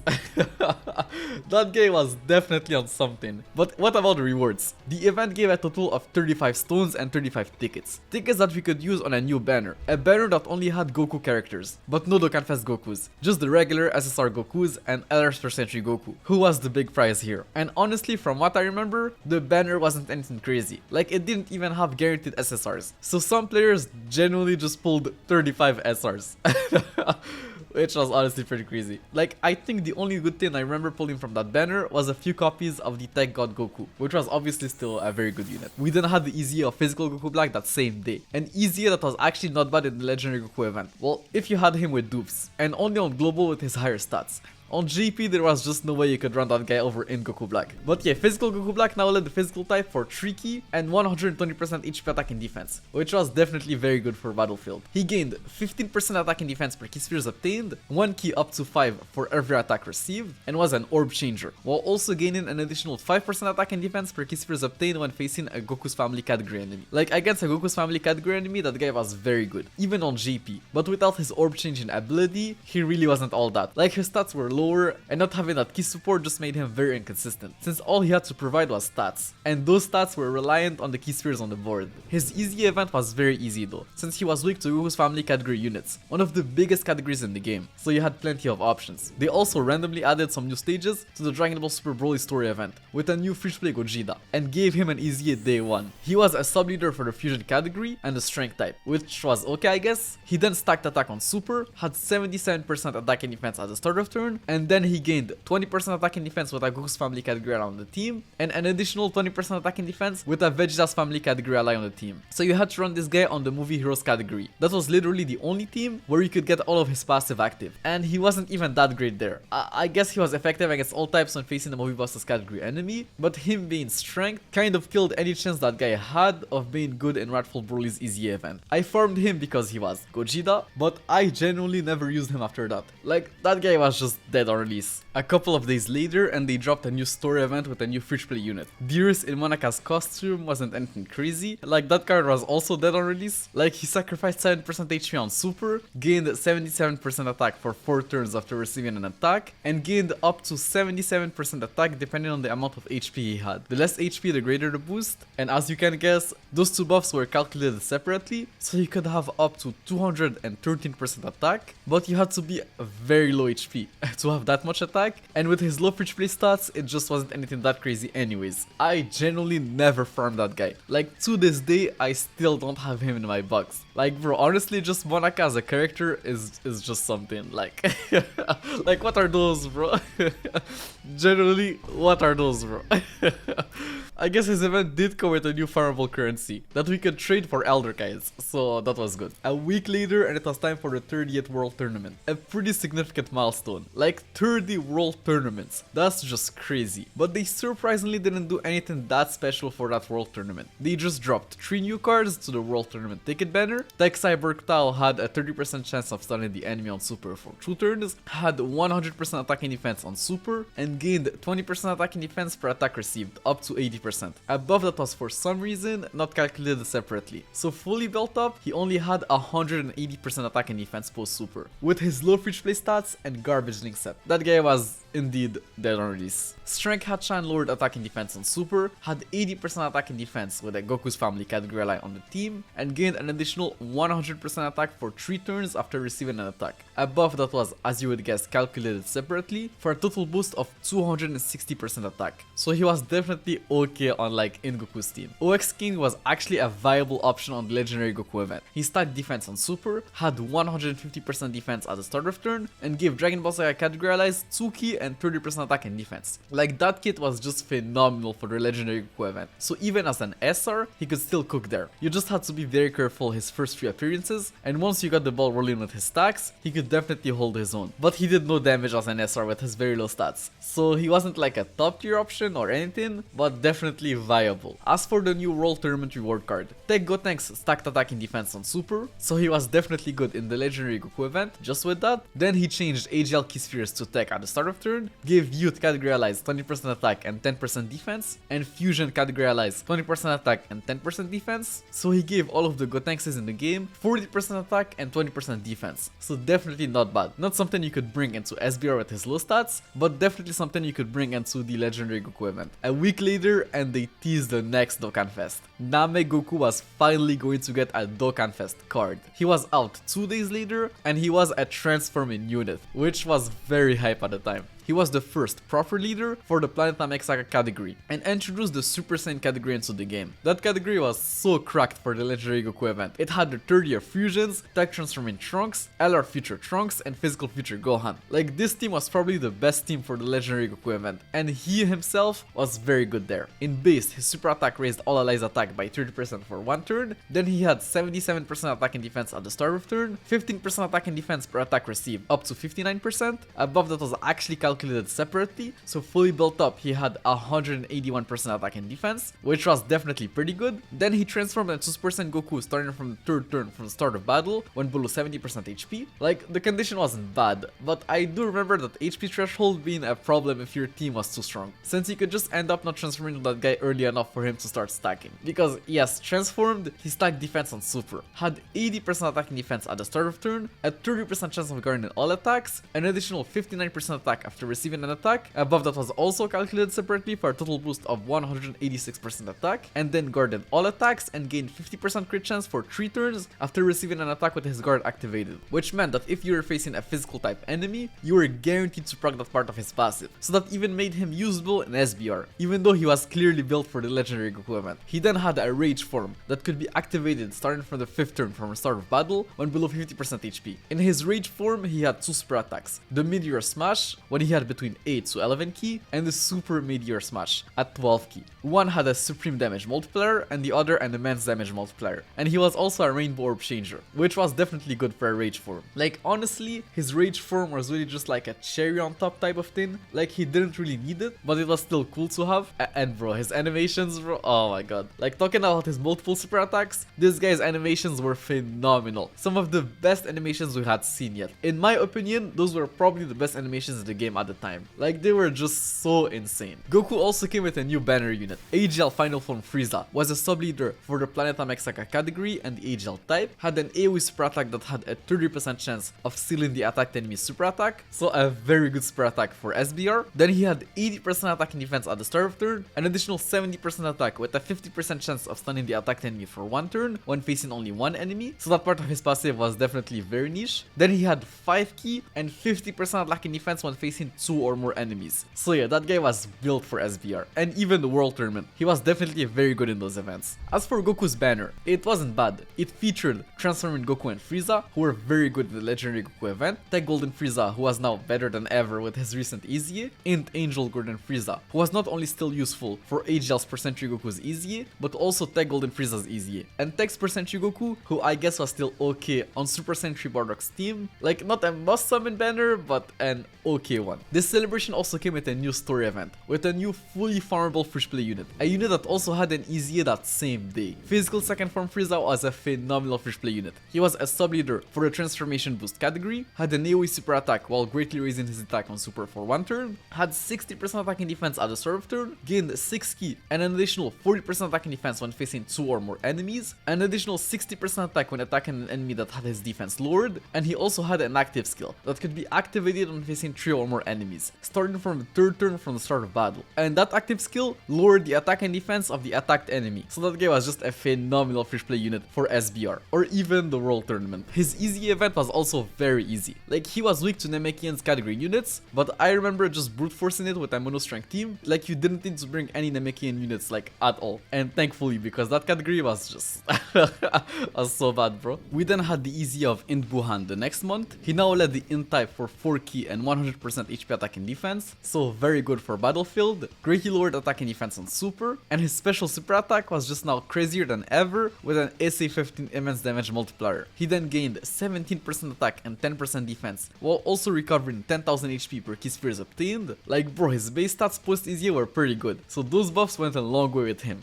And the healing was also pretty cracked. Like, 10,000 HP per key sphere was just insane. He also recovered 15% HP at the end of the turn after delivering a final blow. No idea what they were thinking there. Like, outside of SBR, that part of his passive was pretty useless, and even in SBR it wasn't like all that. Like, he wasn't anything broken, but still a very good EZA. As for Buhan's EZA, also very easy if you had the right units. Like, he was weak to the Padara category, and that category was stacked. It had plenty of good physical units, so you had options. They also at the same time dropped a Podara category banner. I normally don't cover those since they're pretty much useless, but that one was pretty good. It featured Gowasu, Kefla, and West Supreme Kai. I'm pretty sure I summoned on that banner at the time, or at least thought about it, because all of the featured units were at least very cool to me. So even if they weren't all good, I didn't mind the dupes for their future EZAs. Almost a week later and we had the second part of Namegoku's celebration, and it came with a new LR. LR strength multiplier Fire Frieza was a sub-leader for a full power category and the extreme strength type, so definitely a very good leader skill for Battlefield. Then he had a mega colossal damage multiplier on both of his super attacks, but lost 8% HP on his 12 key super, while greatly raising his attack for 1 turn on his 18 key super. Then had 2 key and 80% attack and defense at the start of turn, and an additional key and attack the less HP he had, up to an additional 7 key and 70% attack when below 30% HP, and also had guaranteed crit when below that same threshold. I personally remember not really liking this guy's design at the time. He would have been a billion times better in my opinion if he gained those buffs when above those HP threshold and not below. Like honestly, if you had physical Fire Frieza with dupes, there was just no way you would summon for that guy. Like that guy was just very mid and not that good of an LR. And you can guess that his banner was also complete garbage, so that was just an easy skip. A little over a week later, and we had another Dragon Ball Heroes campaign with a billion new units and awakenings. Let's start with the awakenings. Angel Super Sentry Trunks was now a very decent tank for the Super Sentry category. He raised his defense by 30% for 9 turns on Super, had 100% attack and defense at the start of turn, disabled the enemy's guard, and had a high chance of guarding all attacks. With his defense stacking on Super, the guy was generally not bad in the Legendary Goku event, and didn't even need his guard there. But the guard was kind of important in SBR, like tight disadvantage this guy could get cooked in a short event, since he needed time to build his defense up. Agel Darkness Toa lowered attack on Super, gave Extreme Class Allies 3 key and 30% attack and defense, then she healed you back to full HP and gave Extreme Class Allies an additional 50% attack and defense, once only when you drop below 30%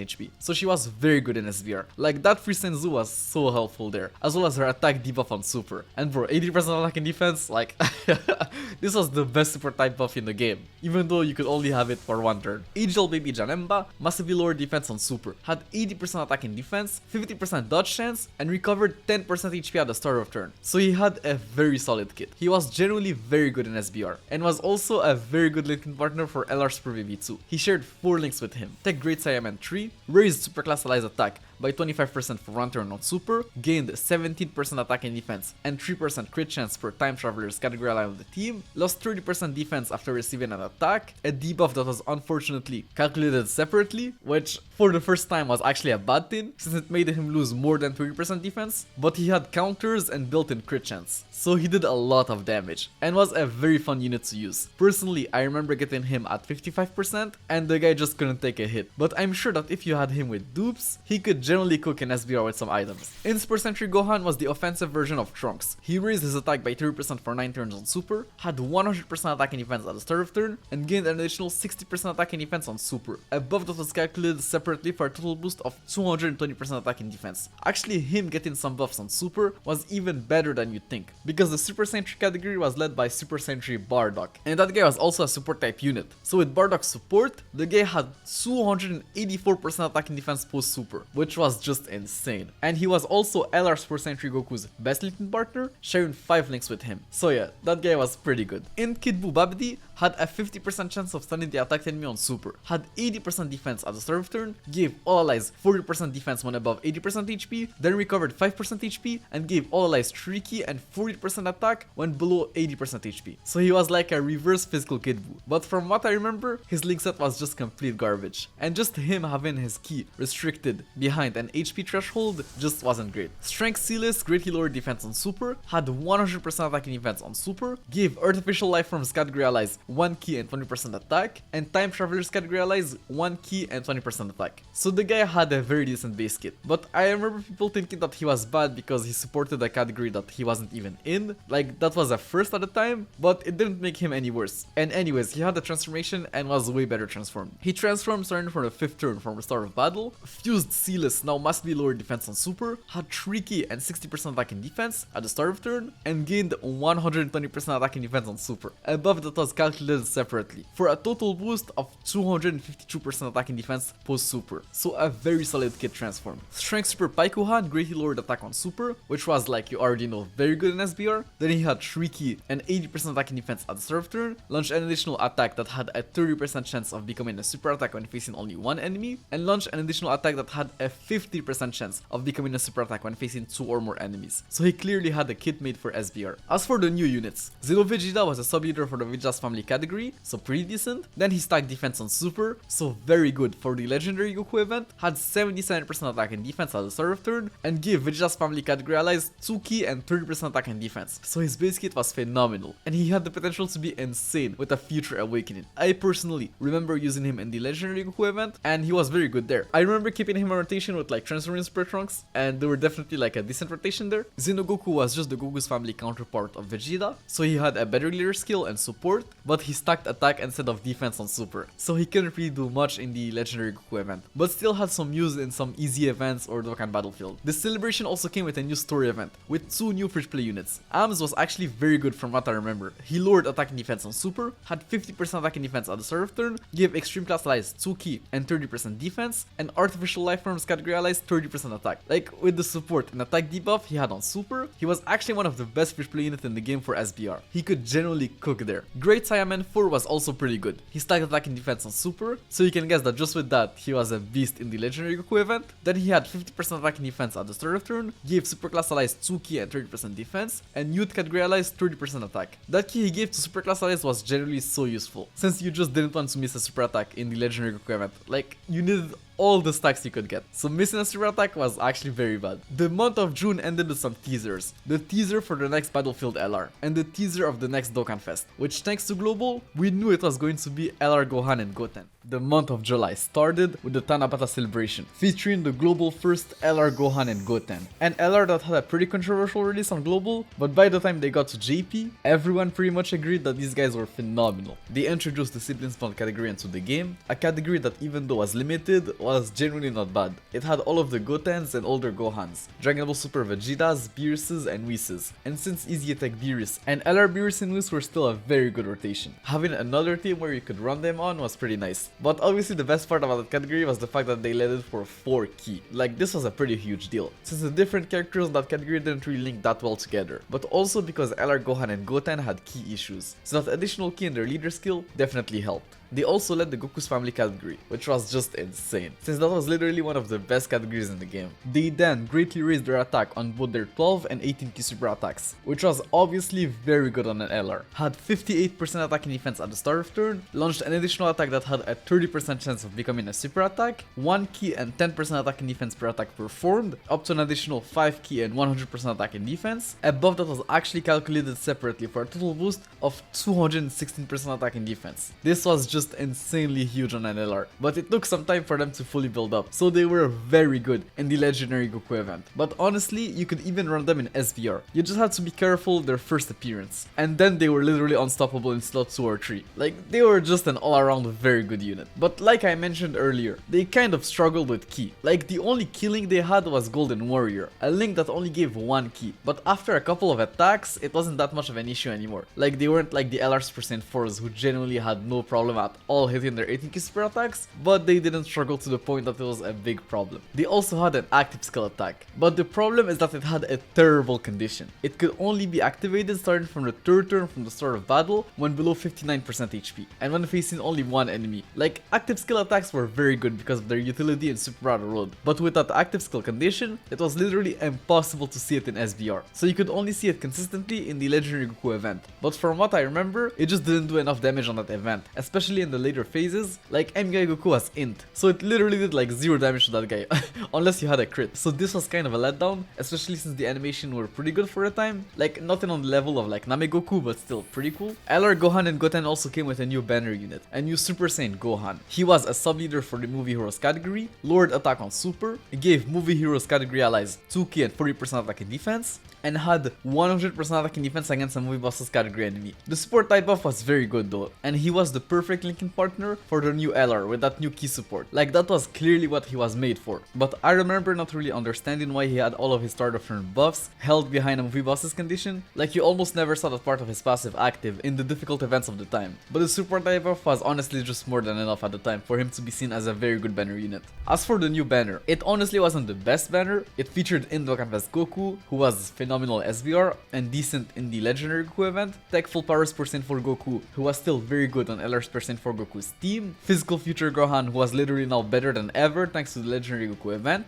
the Ultimate Gohans, who were still okay I guess, Tech's percent Broly, who was absolutely terrible, Physical Broly, who sure was bad, but like was about to easy very soon, and Strength Broly, who was just complete fodder if you had LR Broly. Like honestly, for a Tanabata banner, this was pretty bad. Like I have no idea what were all of the Brolys doing here. If one of them had been replaced by something like Tech Beerus, the banner would have definitely been much better. They also renewed the Family Kamehameha story event and added some new farmable free-to-play units to it and Dokkan Awakenings. Strength Videl greatly lowered defense on Super, had 1 key and 20% attack and defense per movie heroes category on the team, up to 3 key and 60% attack and defense, and a 70% chance of giving all allies 30% attack and defense at the start of turn. Like definitely nothing crazy, but alright for a free-to-play card. Physical Goten stacked attack on Super, had 2 key and 50% defense at the start of turn, and an additional 50% attack and defense with a Vegeta's family category around the team. So honestly, not that great. This percent Trunks was much better. He stacked defense on Super. With just that part of his passive alone, the guy was generally one of the best free-to-play unit in the Legendary Goku event, but it's not like you had much options there anyways. Like there were only so many free-to-play units that stacked defense on Super, but yeah, he had 2 key and 50% attack at the start of turn, and an additional 50% attack and defense with a Goku's family category around the team. So you needed to run him with a Goku's family unit, or else he just couldn't stack fast enough. But it wasn't hard with how vast that category was. This celebration also came with your typical Loganimals campaigns and missions that were pretty generous as you would guess, and the wish trips were also back. The pool of character didn't improve that much, like the big additions were Strength Topo, Physical Weirus, and the Galacon Vegeta and Trunks. Those were the units you wanted to pick up with your wish trips. We also had the Porunga wishes, and the wishes didn't change from the previous year's Tanabata celebration, so your only options really were the wish trips, skies, and potential orbs. We also had the 16 battlefield that same day, a completely new battlefield with some new enemies that were mostly just reskinned versions of the previous battlefield enemies, but I do remember some of these new bosses being pretty annoying. Babidi, for example, stilled all of your characters permanently, meaning you could never super attack against him, which alone was a very interesting gimmick, like not being able to super attack. So you had to bring units that had multiple additional attacks or counters. But the thing is that Babidi could also stun you on Super, and if you didn't know, stunned units can't counter, so this could get pretty annoying. And units who got most of their buffs on Super were also cooked against him, but he wasn't a difficult boss by any means, just annoying. Not like the final boss. Jiren was pretty difficult, like he just did so much damage, and his super attack also lowered your defense. So if you're unfortunate enough to have that guy super you in slot 1,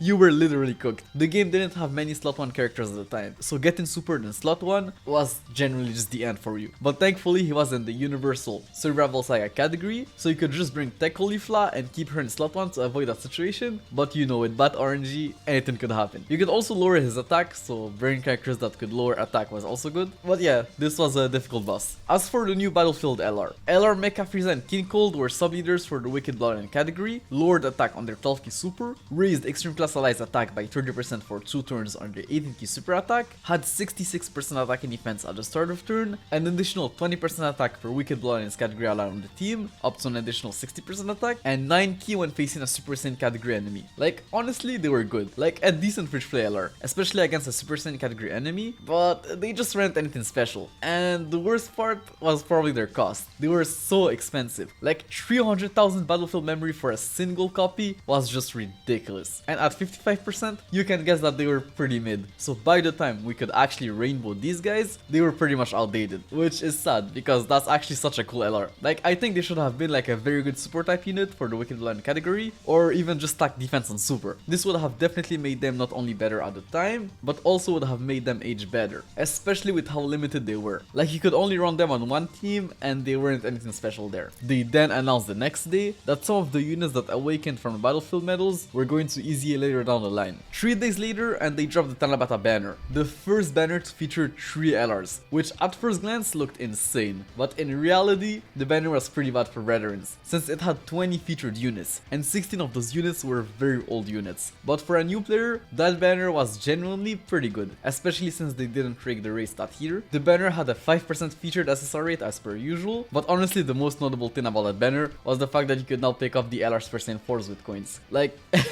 that was genuinely the highlight there. Almost a week later, and they dropped a new story event with a new free play unit and a new Dokkan Awakening. And the new In Super Saiyan Goku was just such a cool card. He had a 30% chance of stunning the attacked enemy on Super for 2 turns, had 59% attack at the start of turn, a 50% dodge chance as the first attacker in a turn, and reduced the damage he received from normal attacks by 59%, while also countering them with tremendous power as the second or third attacker in a turn. Like, this was just so cool. Counter units were, at least in my opinion, the most fun units in the game at the time. So having another unit that could counter was just so cool. Like, bro, honestly, I would love to see a Dokkan Fest version of that card at some point. Like, sure, given a new Dokkan Fest TUR, normal attack counters might be too much, so they could just give him like an unarmed super attack counter. Like, that animation would genuinely look insane today. The Dokkan Awakening of the Baba Shop 18 was pretty good. She lowered attack on super, gave all allies 2 ki and 18% attack and defense, an additional 18% attack and defense to Android category allies, and had 18% attack and defense for Android category ally on the team, up to an additional 54% attack and defense. So yeah, a lot of 18% buffs.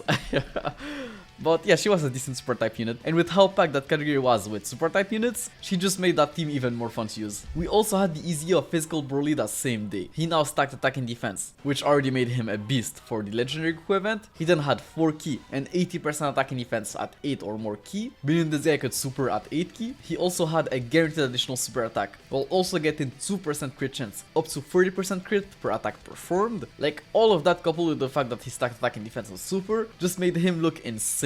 Like, that guy on paper looked absolutely crazy for the legendary Goku event. But then we saw his defensive stat post EZA, and bro, that guy had 5k defense at 55% post EZA. This was free to play unit level of defensive stats. So I remember that guy just not being that great at 55%. Like, he was just too slow. But with some dupes, he was definitely still good in Legendary Goku event, just because the event was long enough for him to be able to stack even with his low defensive base stat. At least his EZA event was pretty easy. He was weak to hybrid sense category units, so you had plenty of options. A week later, and it was time for a new yellow coin LR, but not any LR, LR Tech Broly. That guy was just phenomenal at the time. He was a sub leader for the Resurrected Warriors category and the Extreme Tech type, which was very useful in SBR, Battlefield, or even against Super Saiyan Goku's EZA. Then he lowered and greatly lowered defense on his 12 and 18 super attacks, had 90% attack and defense when attacking with 12 ki or more, an additional 50% attack when attacking with 18 ki or more, a guaranteed super attack when facing 2 or more enemies, so he was already looking insane for SBR, but then he transformed, starting from the 4th turn from the start of battle. Legendary Super Saiyan Broly, now greatly and massively lowered defense on his super attacks, had 100% attack and defense when attacking with 12 ki or more, an additional 88% attack when attacking with 18 ki or more, still had a guaranteed super attack when facing 2 or more enemies, and launched an additional attack that had a medium chance of becoming a super attack when facing only 1 enemy, meaning that in SBR, if you were facing 2 enemies, but that you managed to kill one of them with his additional super attack, that part of his passive would then proc, and he would launch that additional attack, meaning that guy could super up to 4 times within the turn, which was pretty insane with his stats and buffs. Like, that guy was just an SBR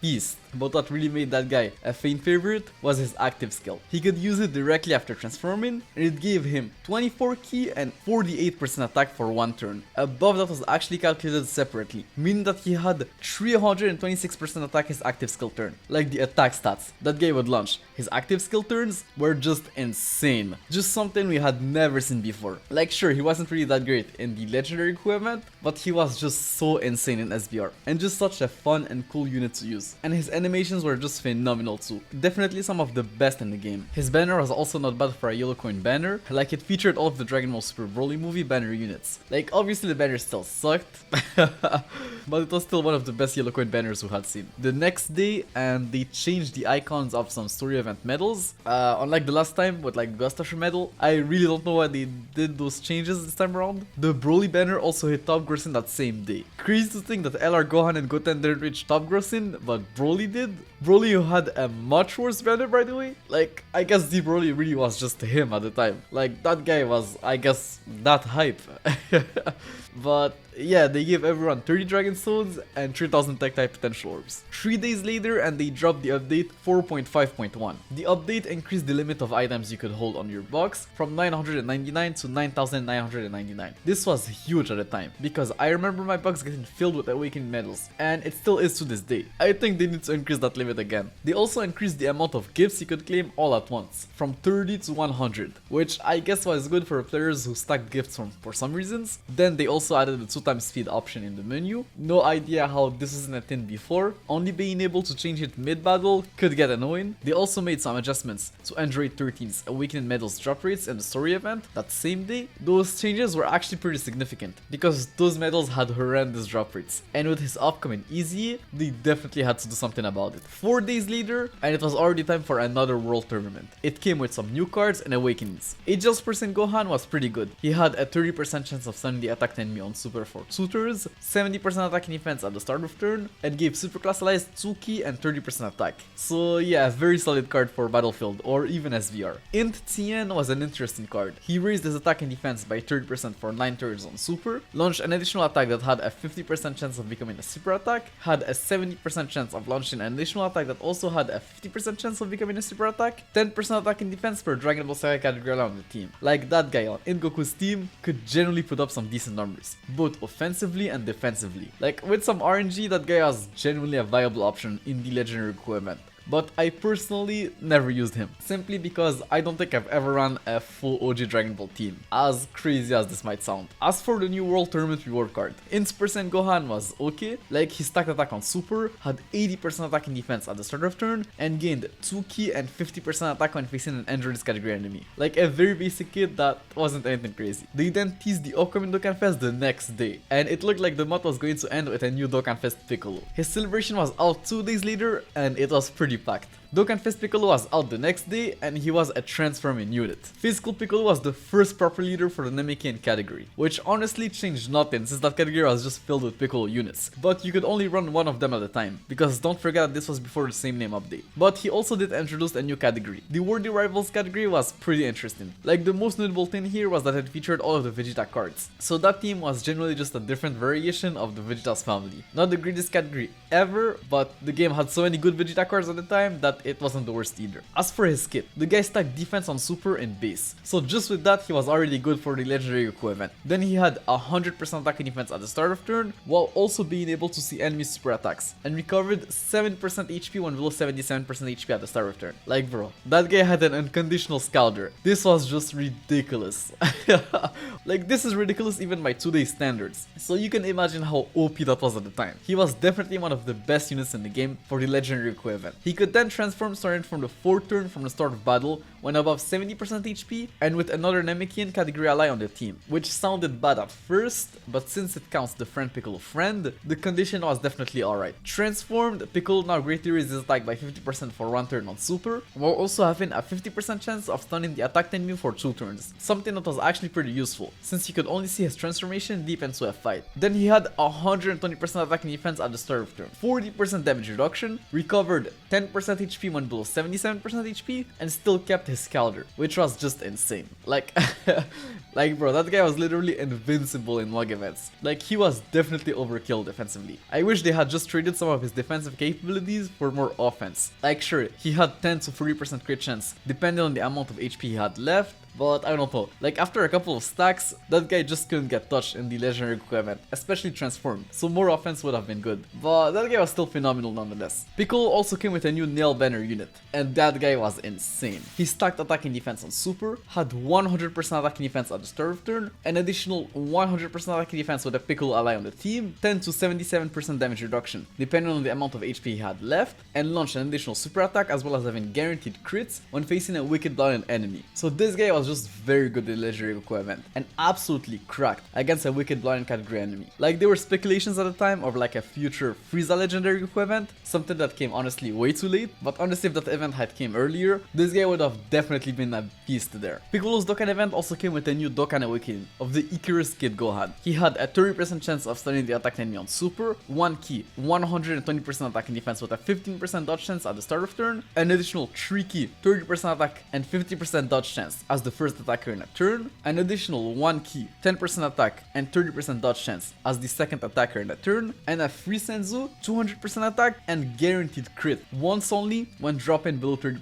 HP. Like, the guy was definitely very good in SBR and Dokkan Battlefield, and even easiest, just for that free Senzu. Like, that healing was just so valuable in those events. As for Piccolo's banner, it honestly was a pretty insane banner. It featured physical transforming Vegeta, who was now better than ever thanks to the Legendary Goku event, HL Middle Cooler, who was still a phenomenal T-War, HL's percent blue evolution Vegeta, who was still very good, HL Turles, who was still one of the most valuable T-War in the game because of his super type buff, and Strength Percentry Vegeta, who was still a top 5 tank in the game. Like, that banner was very good, but the worldwide celebration was right around the corner, and those banners were probably going to be even better, so the smart move was probably to skip that banner on the time. We also had a new Prime Battle event that same day. First Form Cell was a sub-leader for the Artificial Life Form category, recovered 15% HP on his 12 key super attack, lowered attack and defense on his 18 key super attack, had 20,000 attack and defense at the start of turn, gained 1 key up to 6 per super attack performed, had an additional 20,000 attack when attacking with 18 key or more, and performed a critical hit if the attacked enemy had his attack lowered. So the guy was just an insane free play LR. The attack debuff on super coupled with his healing on his 12 key super just made him a beast in SBR. I remember building that guy full crit, so you had turns where that guy would lower the attacked enemy's attack with his 18 key super, and then launch an additional guaranteed crit super attack that also healed you 15% HP at a time. Like,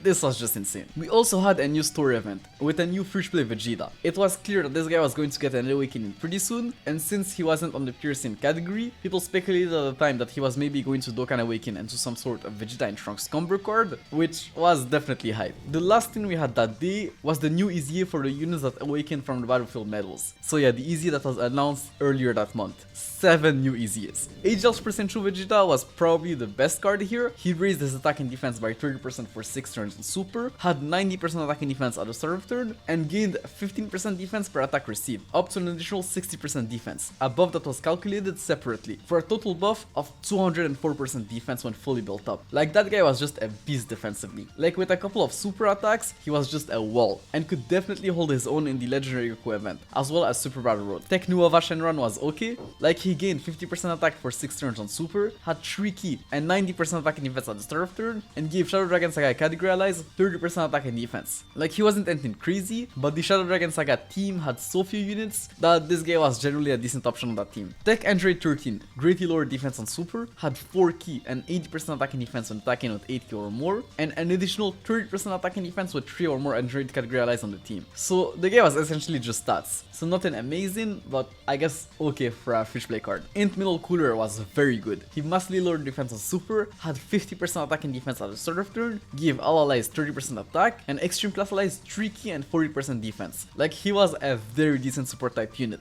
The only problem is that he shared the same name as the Dokkan Fest Middle Cooler, and he definitely wasn't better than him, because that guy would have been so good on HL Middle Cooler's team. Int Android 13 massively lowered defense on super, had 50% attack and defense at the start of turn, changed Tech Key Spheres to Rainbow, gained an additional 2 key per Rainbow Key Spheres obtained, and had 13% attack and defense for Android's category ally on the team. Like, that guy was definitely alright. Nothing crazy, but a decent easy. Strength Pure Evil Boo raised his attack by 50% for 6 turns on super, had 90% attack and defense at the start of turn, debuffed all enemies attack and defense by 20%, and launched an additional super attack while also having 50% dodge chance when facing a Majin Buu Saga category enemy. So the guy was clearly made for the Majin Buu Saga SVR stage, and very good there. It's actually thanks to him that I managed to beat that SVR stage for the first time. He was just so good there. Physical Super Saiyan Goku was an SBR beast. He had a 70% chance of stunning the attacked enemy for 2 turns on super, had 2 key, 80% attack and defense, and 50% crit chance above 50% HP, and 3 key and 100% attack and defense, and 70% crit chance when below 50% HP. Like, his great chance to stun on super was just so useful in SBR, and with his built-in crit chance, you could just build him full additional, and that guy was just doing so much damage, while also stunning the enemies left and right. He was just so good. Now, as for their EZA event, it was actually a pretty easy EZA. They were weak to Ginyu Force category units, so you just had to farm the Ginyu Force units, and you could easily breeze through that EZA. As simple as that, which I guess was the intention there. Like, this was an EZA clearly made to help out free play players, so yeah, that was definitely good. The month of August started with a reminder that the wish trips were going away soon, and to help players with their selection, they literally gave us the 7 most exchanged characters. As far as I know, this is the first and last time they did something like that.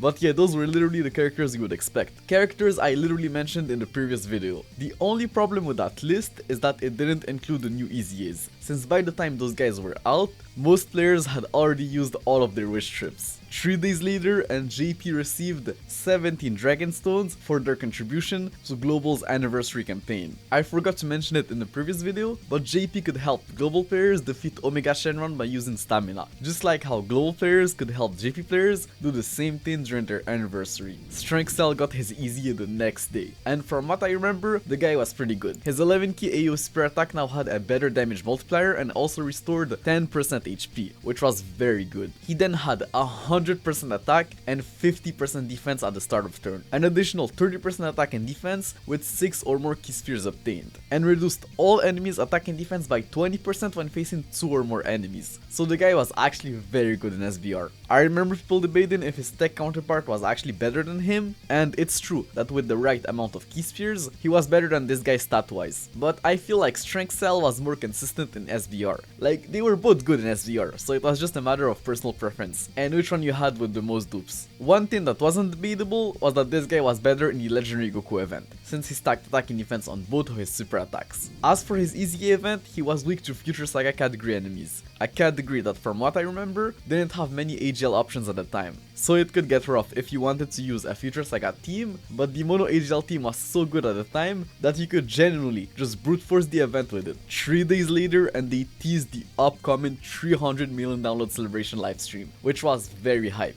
Because I remember one of the French leakers literally saying that this celebration was going to make people very happy and that it was going to be extremely hype. So that livestream teaser only added to that hype. Fast forward 4 days and we got a new double rates banner featuring new Pepe Girls units and awakenings. Int Oceanus Shenron was a sub-leader for the Shadow Dragon Saga category, which was actually very useful because of how limited the category was. She then sealed on Super, had Tsuki 100% attack and defense at the start of turn, an additional 50% attack while also launching an additional super attack when attacking an enemy that had his attack and defense lowered, which was almost 24/7 in the Shadow Dragon Saga team since it was filled with debuffers, and also had a 50% chance of stunning the attacked enemy if his super attack was sealed. Like, that girl was just phenomenal in the Shadow Dragon Saga SVR stage and definitely helped a lot. Like, many players were finally able to beat that stage thanks to her. Physical launch was monstrous from what I remember. She lowered attack and defense on super, had 100% attack and defense at the start of turn, and had an additional 3 key, 50% attack, 50% crit chance, and launched an additional super attack that had a 50% chance of becoming a super attack for 5 turns from her first appearance. Like, she was so good in short events, SVR, Battlefield, EZAs, you name it. Like, she was just a phenomenal unit. Brienne de Chateau awakened into a turn 1 transforming unit,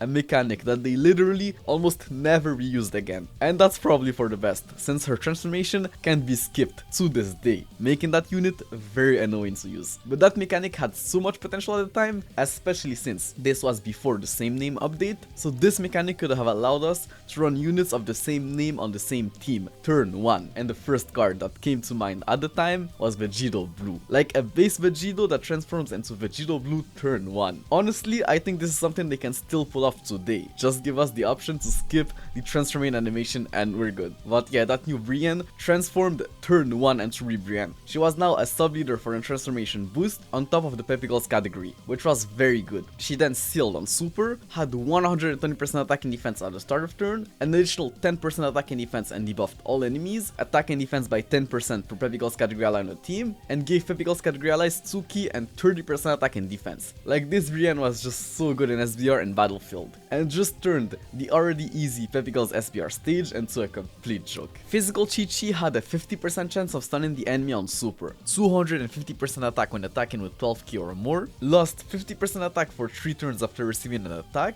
a buff that fortunately wasn't calculated separately, so she had 200% attack after receiving an attack, which was still very decent. She then had 150% defense with a Kid Goku on the team, so she was definitely very decent in Goku's team, and with her high chance of stunning on super, she could cook an SBR. As for the banner, I remember it being a pretty good bait banner at the time, since it was a double rates banner, and it had some crazy LRs featured on it, like the new LR Tech Broly, and arguably still the best unit in the game, LR Kel and Caulifla. Another 4 days later, and we had the download celebration live stream. A live stream that was just so hype. since it was basically the first big live stream for a celebration, since the 4th year anniversary live stream was just for part 2 and it wasn't anything crazy. Like, that live stream was way bigger, and one of the main reasons why was because this was a live stream for a shared celebration across both versions. So as a global player, this was just so hype, and I remember to this day just seeing the reveal of the LRs and just being so hype. Like, this was probably the most hyped I've been playing this game. And the craziest part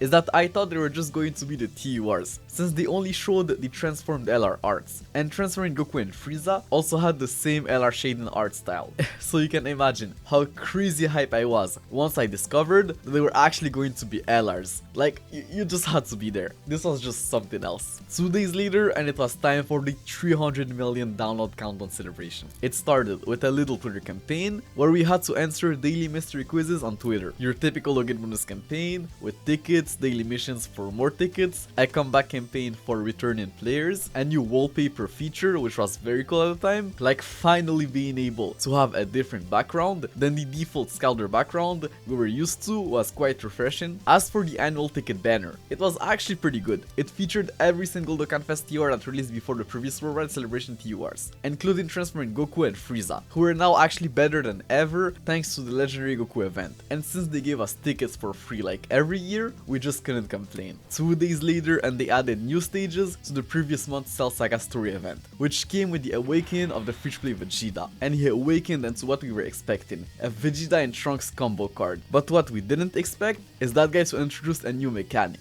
the exchange mechanic. Starting from the 3rd turn from the start of battle, you could exchange into Super Trunks. The cool thing about that mechanic is that unlike combo cards, this card didn't take into account the exchange units for the categories, meaning the unit had the same categories as Super Vegeta, even though it was a Super Vegeta and Trunks card. So that was pretty cool, but how good were they? Well, unfortunately, before their EZA, they weren't that great. Like, Vegeta stacked attack on Super and had 70% attack and defense at the start of turn. Then Trunks had 120% attack and defense and lost 10% attack and defense up to 80% every turn. So yeah, they really only got good once they got their EZA and gained the ability to stack defense on Super. They also the same day teased new Super Battle stages, as well as a new LR. So we were fully expecting a new level of difficulty. A couple of days before their release, Dokkan leaked the whole kits for Gohan and Cell. And even though they both looked pretty good, players were just so disappointed by LR Gohan's active skill condition. It just sucked so much. Like, transforming Goku Black had a horrendous transforming condition for the time, and they somehow managed to give Gohan something even worse. Then in the leaks, they swapped LR Cell's transforming and active skill conditions, meaning that he could transform starting from the 3rd turn from the start of battle when facing only one enemy. People saw this transforming condition as pretty good at the time, but I'm glad this wasn't the real transforming condition, as this would have just completely sucked in SVR, even though it would have probably made him better everywhere else. But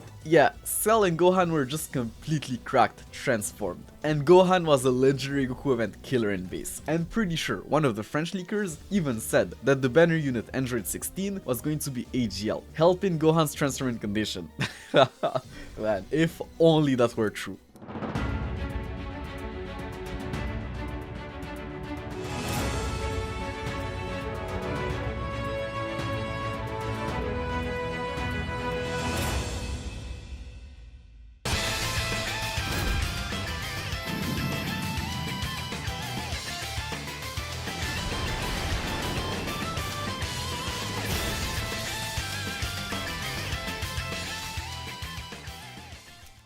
The next day, and it was time for the first part of the 300 million download celebration. The hype was just something else at the time, especially as a global player, as this was like a 2nd anniversary, but shared across both versions, so nobody knew what was coming, and that first part brought a lot of cool stuff. We had a new tile breaking event, which was basically just a nuking event where you had to do as much damage as possible in one attack, and each day a different category had buff damage in the event. From what I remember, the event wasn't too difficult. I think the only stage I felt to finish was the first one, as the Dragon Ball Seekers category didn't have many hard hitters, but I still managed to get most of the rewards. Each day the missions would reset and give you 7 stones, as well as 15 tiles. Tiles that I actually still have with me. You couldn't do anything with them at the time, but I remember people speculating that we would be be able to trade them in the Baba shop for various rewards in the second part of the celebration. Unfortunately, the only thing we could exchange them for were Baba points. They also used that event to calculate which version would get the win or lose character of that year. The version that would collect the most tiles would get a Perfect Cell trophy card, while the other would get a Mr. Satan card. At the end of the campaign, all players would also get a cool wallpaper of Perfect Cell, which was definitely pretty cool. We then had a cool special event that gave 5 Kais and 5 copies of a new train location, the Chamber of Spirit and Time. This was by far the best train location in the game, so it was definitely cool, and since the whole celebration gave enough keys to clear that event twice, we could get a total of 10 Kais and 10 copies of that train location, which was very good. We also had a special mission that we could clear every day for 7 days that gave 10 stones, which was basically the same thing as the launch event from the previous year. There also was a new story event with a new farmable fridge play unit, a Goku that could exchange into Gohan. Unlike the Vegeta and Trunks exchange unit, Goku and Gohan could actually be used in the legendary Goku event before their EZA, as Goku stacked defense on Super, while also giving Goku's family category allies 20% attack and defense. Like, this was just such a good fridge play unit for the legendary Goku event. You guys have no idea. But before their EZA, there was really no point in exchanging into Gohan, as the guy couldn't stack on Super, and just had additional stats against Android / Cell Saga category enemies. Then last but not least, we got 10 new SBR stages, and those new stages were actually pretty difficult. The Universal Survival Saga stage was literally just a 2.0 version of the Realm of Gods SBR stage, meaning it was just an RNG fest with the G-Rings. It was either you stunned the enemies, used an item, or you died. Like, that was it. But the Cauliflas and especially Tech Hit were just so cracked in SBR that if you had them, the stage was definitely not that hard. If you remember it being difficult, you're probably thinking of the extreme SBR version of that stage, which was just a completely different story. The Super Sentry SBR stage wasn't difficult per se, it's just that you had almost no options. Like, if you didn't pull for the heroes units, you were pretty much cooked. Like, I generally couldn't beat the stage until the release of Transforming Super Saiyan to Goku, as I literally just didn't have enough Super Sentry units to run the stage, like literally. You just had basically no options. The Giant Form stage was also one of those stages where you just didn't have many options. Like, most Giant Form units completely stuck, so you had no choice but to use Kais on garbage characters just to attempt that stage. Thankfully, AGL Tapion was just an absolute beast and completely carried me through that stage. AGL Middle Cooler was also pretty good there if you had him, and if you had him and LR Spur Baby 2, you were just chilling. Like, that stage was just so much easier with them. I think this was one of the hardest stages for me, as I just didn't have Cooler or Baby, and the Giant Form transformations were just too RNG based. The transformation boost stage was also pretty rough. Like, even with Cell and Gohan, this was a struggle to beat. I might be remembering things wrong here, but I'm pretty sure I only managed to beat it once I gave up on the Kamehameha team and used Int Angel Gordon Frieza's team instead, since all enemies were supercast enemies. So with his 15% attack debuff, you lowered a lot of their damage, and trust me, those guys were hitting hard. The Ginyu Force stage was the meme stage of the batch, but unlike the other meme stages, that one wasn't really easy, since the Ginyu Force category had 0 summonable units. Like, you were forced to beat that stage with a full team of fridge play units. But honestly, once you understood the role of each unit, it definitely wasn't as bad as people made it seem to be, but I do agree that if you were a well or had a decent box, this was probably one of the hardest stages of the batch. The movie bosses stage was also difficult, but that's only because that freaking Broly couldn't take a hit. Like, even with Nickers active, that guy was taking damage in that stage, and I didn't even have Turles at the time, so I just gave up on the stage, and only got to beat it once I got Strength Cooler. But if you had Turles at the time, that stage was definitely beatable. The Pure Saiyan stage was probably the stage with the strongest enemies, but the category was just so stacked that I think this was one of the easier stages, at least for me. Like, if you had the LR Super Saiyan 4s and Super Saiyan Blue Evolution Vegeta, this was generally not that hard. The Future Saga stage was also, as far as I remember, an easy stage. Like, you definitely needed some RNG, but with the right start and right units, it wasn't anything crazy. The only thing that I remember disliking about that stage was the fact that the first form Cell in the second fight wasn't on the Future Saga category, meaning you couldn't cheese it with LR Trunks and Mai, who were absolute beasts in SBR against Future Saga category enemies. The full power stage was also not that difficult, as long as you didn't have to use Broly as your leader, because just like in the movie bosses stage, that guy just couldn't tank anything. But unlike the movie bosses category, the full power category was just so stacked. Like, it literally had most of the best units in the game, game at a time that you could generally beat it with Broly as your leader. So just like the Pure Saints category, this wasn't too hard if you had the right units. The Android stage was pretty difficult.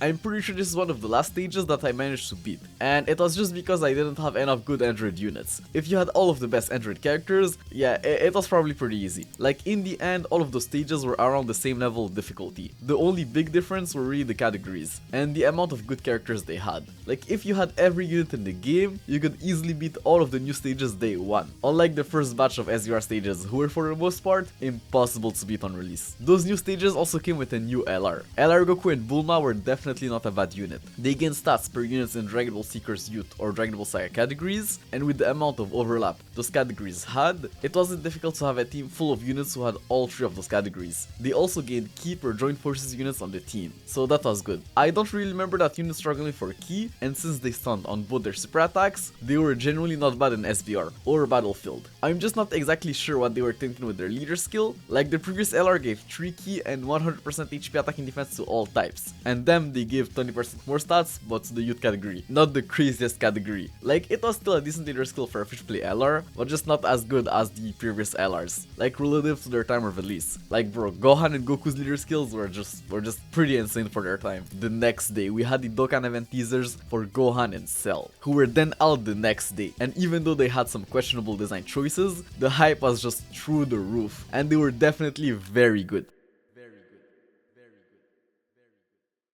Gohan.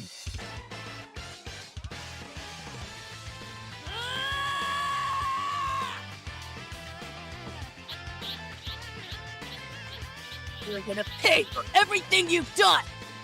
LR AGL Gohan introduced the Kamehameha category, one of the craziest categories this game has known. Like that category was just so cracked. It was, as far as I remember, the category with the biggest amount of Dokkan Fest LRs. Like it was just completely cracked. Then he was a sub-leader for the Super AGL type, arguably the strongest type at the time. So yeah, Gohan just had a top tier leader skill, right from the get-go. Then he stacked defense on both his super attacks, which just made him a beast in the Legendary Goku event. Like this guy was generally overkill for the Legendary Goku event, because not only was he stacking defense on super, he was also gaining Ki and additional attacking defense at the start of each turn. Those buffs combined with his LR stats just made him so ridiculously overkill in long events. Like he just couldn't die after a couple of turns. Even in SBR, starting from like his third appearance, the guy was practically invincible, but unfortunately, there were very few SBR stages where fights lasted that long.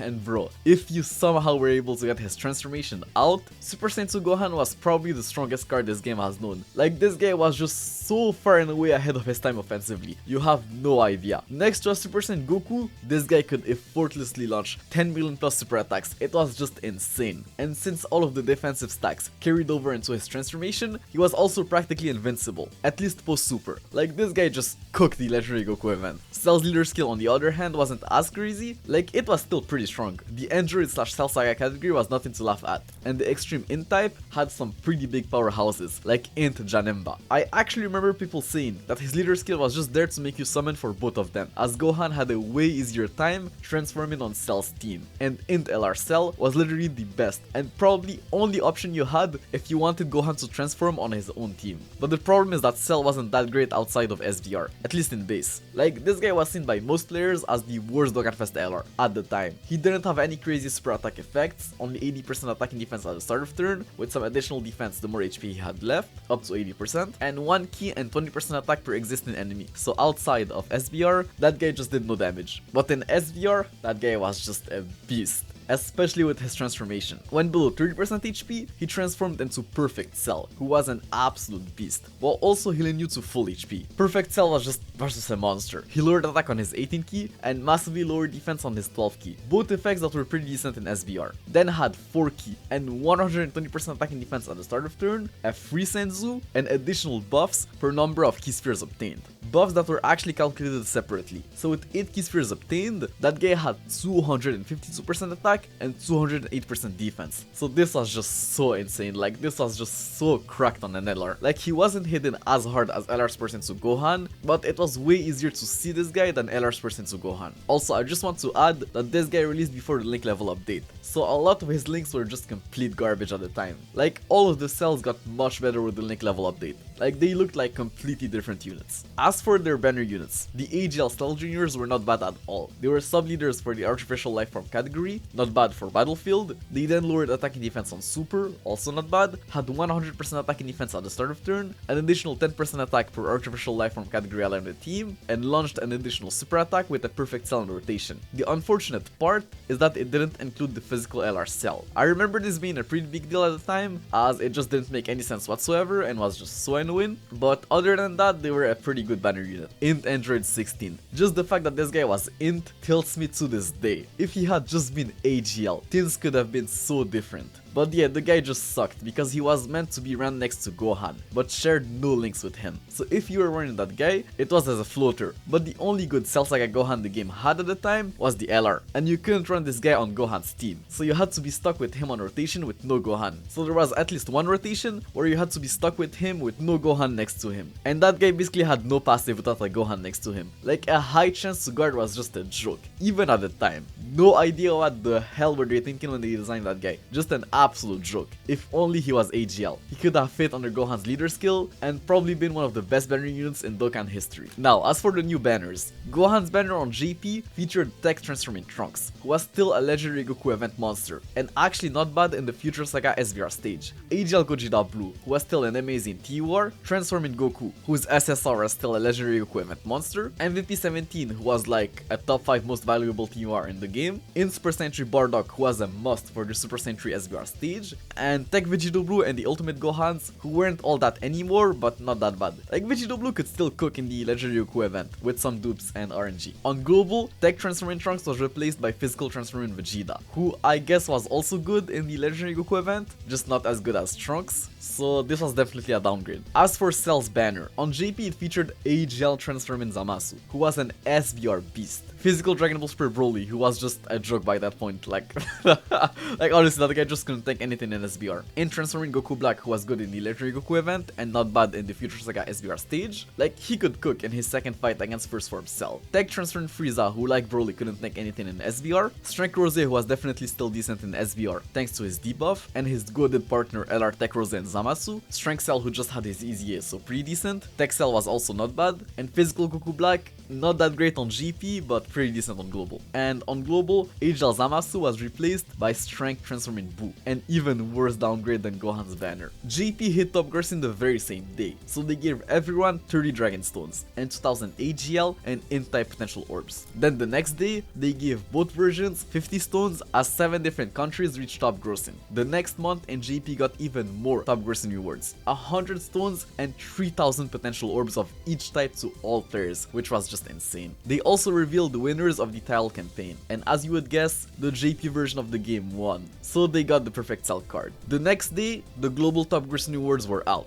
giving 50 stones and 3000 potential orbs of each type to all players. And that same day, both versions got a new special Cell Saga battlefield, which as far as I remember was easier than the regular battlefield. But the cool thing is that they added 2 new free play units to the battlefield shop that day. Android 18 was alright, like she was a sub leader for her sibling bonds category, stacked attack on super, had 100% attack and defense and 18% crit and dodge chance at the start of turn, as well as an additional 80% attack and defense and 18% crit and dodge chance with an Android 16 or 17 attacking in the same turn. Like she was definitely an okay unit, but with how scarce the battlefield currency was at the time, I personally just couldn't justify myself buying that card. To this day, I still don't have her in my box. Int Krillin was also pretty good. He was a sub leader for the Android / Cell Saga category, stacked defense on super, while also having a 50% chance of stunning the enemy for 2 turns. He then had 80% attack and defense at the start of turn, 7% attack and defense per Android / Cell Saga category ally on the team, launched an additional super attack when facing an Android category enemy, and had 4k in slot 1 or 2k in slot 2. Like this guy was definitely usable in the Legendary Goku event. But I think the event where he really shined was the Dragon Ball History event that came 2 weeks after his release. But that event was pretty easy honestly, so just like 18, I just couldn't justify myself buying that guy. 3 days later, Global got some additional rewards, like the equivalent of JP's first top grossing rewards, so 30 stones and 2000 AGL and Int-type potential orbs. Then another 5 days later, they gave 20 Dragon Stones to Global Players to try and balance the top grossing rewards between both versions. But I'm pretty sure by that point, Global was still 3 Dragon Stones short, as JP's second top grossing rewards gave 100 Dragon Stones, while they only gave 50 stones on Global. 3 days later, and it was time for the second part of the download celebration. It introduced the Dragon Ball History event, a new type of log event that gave some pretty decent rewards. I personally don't remember the event being that difficult, but if you didn't pull Cell or Gohan, those category missions were definitely harder to clear. Yeah, this was a cool addition to the game. Like, to this day, I really love the Dragon Ball History event. I just wish they would do something about that mission tab. Like, bro, I don't know if it's just me, but it takes absolutely forever for that mission tab to open. And I think that it's because there's 400 plus missions in that tab. I don't know how they could fix that, but I wouldn't be surprised if eventually I'd have to upgrade my phone just to open it up without the game crashing. Like, bro, it's just, like, it's crazy. But obviously they had to balance such a good new event with a controversial one, as the same day they introduced the Extreme Z area, which for people who don't know, wasn't a thing before. Like, back then, free-to-play units would get regular easy events. Events that most often times than not, gave the exact same rewards as regular easy is. So 30 stones. Like, bro. So you can guess that players were furious at the time, as everyone was expecting an additional 60 stones from the free-to-play units easy as that celebration, since that's what they did during the 4th year anniversary. But obviously this wasn't going to cut it long term, so I perfectly get Dokkan for introducing a free-to-play easy event, but it still hurt. And honestly, the first easy event sucked. I don't know about you guys, but before they introduced the Extreme Z area, I practically never farmed free-to-play units, since most of them sucked, and I know I wasn't the only one. So we now had to farm free-to-play units just to be able to attempt the event. Then the event was pretty difficult, since you didn't have a real leader, like you were forced to use that incel friend. Like, bro, honestly going from 30 stones to 3 stones was pretty rough. But yeah, at least the new free-to-play units easiest were actually pretty insane. Exchange Vegeta and Trunks now stacked attack and defense on Super, so they were just insane in the Legendary Goku event, or even the new Dragon Ball History event, but there was honestly still no point in exchanging it to Trunks, except at the very end of a fight. Exchange Goku and Gohan now lowered attack on Super, which actually made them pretty good in SBR. Like, sure, they lack damage in long events, but then lowered attack on Super, while also being a support type unit that stacked defense on Super. Like, bro, it just made them so valuable. Like, they were practically good everywhere, and the Gohan part of the card was actually pretty insane against an injury / Cell Saga category enemy. Like, a 50% crit chance with 2 additional attacks was nothing to laugh at the time. This was for sure one of the strongest free-to-play units in Dokkan's history. Like, absolutely. The JP version of the game also held a Twitter Mingo campaign at the same time, while the global version of the game had the same thing but on Facebook. The rewards were slightly better for the Facebook campaign, so I guess a rare global W. They also dropped that same day a new event similar to the Shadow Dragon event from the 4th year anniversary. One stage would be unlocked every day for 5 days, and each stage gave 3 stones, so definitely not bad. Fast forward 5 days, and that event actually unlocked a new raid boss against Cell. And that raid not only gave some pretty decent rewards, but also an easier to strength percent to Gohan. He was a sub leader for the Kamehameha category, while also having strength Gogeta's easy as leader skill, so definitely a very strong leader skill for Dokkan Battlefield, but this guy's kit really wasn't anything crazy. Like, next to a Super Saiyan Goku, he could dish out some decent numbers, like actually some pretty impressive numbers, as his additional attack buff was calculated separately for a total boost of 181% attack. But the problem is that this was before the same name update,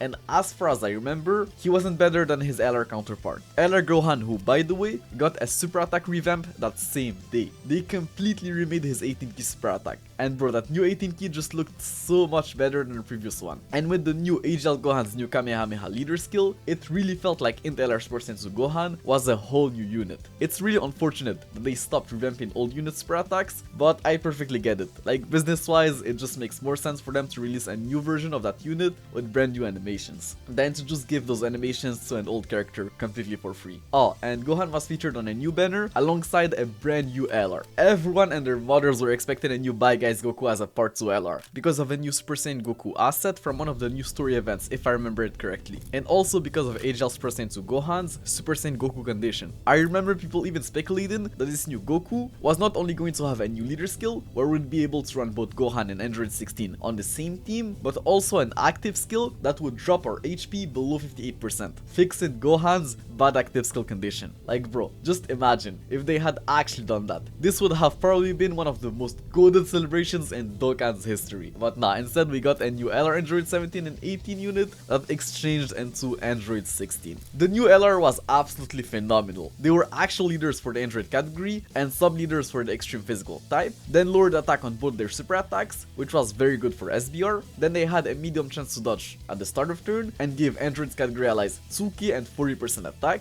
so another Android unit that was a super type unit. Like bro, the Android category was just something else at the time. You have no idea, it was just so crazy. They just had like so many support type units, like it was just insane. Then they could exchange into Android 16 for 3 turns once you drop below 60% HP with 2 other Android category allies on your team, or at any time when facing a Cell enemy, and bro 16 was just an absolute beast. He had 6 key and 200% attack and defense at the start of turn. Like this was just insane on an LR. Had a 50% crit chance, greatly raised his defense for 1 turn on his 12 key super attack, while also lowering the enemy's attack, and launched an additional super attack when facing an Android/Cell Saga category enemy. Like this guy was just cracked. Completely cracked. He just did so much damage, while also being pretty tanky. The only problem is that he sacrificed 6% HP on his 18 key super attack, which could put you at a time in a bad spot once you exchange back into 18 and 17, as they had to stay above 66% HP to have their dodge chance. But yeah, other than that, the guy was just insane. Their banner kind of sucked though, as you would guess. It was a yellow coin banner. Like even though it featured 2 LRs, everything other than the featured units were just complete trash, or units most players already had rainbowed. A fun fact about that banner though is that this was, as far as I know, the luckiest Goresh had ever been. He rainbowed the androids in 350 stones. 350 stones, bro. Like this was, and it's still to this day just insane. Oh, an LR. Oh my god. Alright. Legendary banners love me. Oh.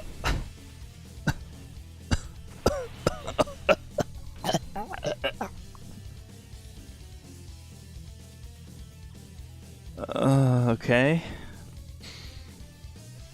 I'm okay. I'm okay. I'm alright. I have to take a screenshot of that. That's never happened to me before. Oh. I don't know what's going on. I really don't know what's going on. I don't know. I don't know. Yeah, I don't care what happens in the rest of this video. This is absolutely insane. What is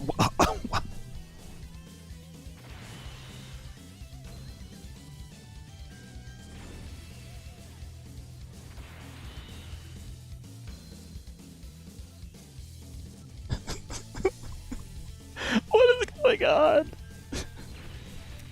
3 days later and the global side of the game reached top grossing, so they gave everyone 30 stones. I'm not sure if JP got top grossing too, but if they didn't, then yeah, France really carried global once again. 2 days later and Cell had been defeated, because yes, just like the Omega raid from the 4th year anniversary, the Cell raid came with its own little campaign, where players would work together to take down Cell, and once he was defeated, everyone was rewarded with an additional 35 stones and a new Gohan wallpaper, which was pretty cool. The month ended with a teaser of the next Dokkan Fest, Future Gohan, who we already knew was going to be a transforming unit, thanks to the V-Jump leaks of that month, which as a Future Gohan stan was just so hype at the time. The month of October started with the release of In-Transferring Future Gohan, an amazing TUR. He introduced the Bond of Master and Disciple category into the game, a category that was pretty decent at the time, as it included almost every student and their masters, so literally every Gohan, Piccolo and Dragon Ball Super Vegeta. Like the category was stacked. And since he was also a leader for the Hybrid Saiyan category at the time, yeah, this guy had a pretty good leader skill, and wasn't too bad himself. He greatly raised his defense for 1 turn on Super, which was a very strong super attack effect back then. He had 100% attack and defense at the start of turn, gave 1 key and 30% attack and defense to Bond of Master and Disciple category allies, something that was pretty useful since the characters on his team didn't all link that well together, so the 1 key actually made a pretty significant difference on his team. Then he had 58% damage reduction when below 58% HP, a buff that could proc mid-turn, so this was huge. Like bro, below 58% HP, post super, the guy was practically invincible. He literally couldn't die. high, so he was monstrous in SPR, and honestly could even cook in the Legendary Goku event, as you'll see. Because starting from the 4th turn from the start of battle, he transformed into Super Saiyan Gohan if you had a Trunks on your team and he was above 58% HP. Transformed Gohan, stacked attack on Super, had 100% attack and 58% damage reduction at the start of turn, had 1 key and 30% attack and defense per bond of Master and Disciple category ally attacking in the same turn, and launched an additional super attack when facing an Android's category enemy. You almost never saw that last part of his passive at the time, but when you did, the guy was ridiculous. In some Dragon Ball History event stages, he could genuinely look pretty insane with all of the attack stacks and multiple supers. But for the most part, transformed Future Gohan was heavily reliant on Bond of Master and Disciple units. With a full rotation of Bond of Master and Disciple allies, he could look insane and was definitely a wall defensively. But without them, he honestly was better in the base defensively, when below 58% HP. But I guess as far as I remember, it wasn't really a problem back then, as the category was pretty vast and had a lot of overlap with the Hybrid Saiyan category. I might just be biased, obviously, but I remember really liking this guy at the time. His team was fun and he was very strong. The only problem I had with him was that his transformation wasn't an active skill, as it wasn't always better to transform into Super Saiyan Gohan. And since literally the next Dokkan Fest TUR had an active skill transformation, so it was kind of weird, but I guess not the worst thing ever. Gohan also came with a new banner unit, Super Saiyan Trunks, from his fight against First Form Cell. Honestly, the guy wasn't really that great on release, from what I remember. Like, he was very good against Android category enemies, especially Cell units, but since most bosses weren't any of those at the time, it kind of made him very situational, but with all of his buffs active, yeah, the guy could look pretty cracked. Like, 6 key and guaranteed crits when facing an Android category enemy was nothing to laugh at the time. He also greatly raised his attack and defense for 1 turn on Super, had a total of 3 key and 170% attack and defense with a Future Gohan on his team, and an additional 70% attack when facing a Cell enemy. Like,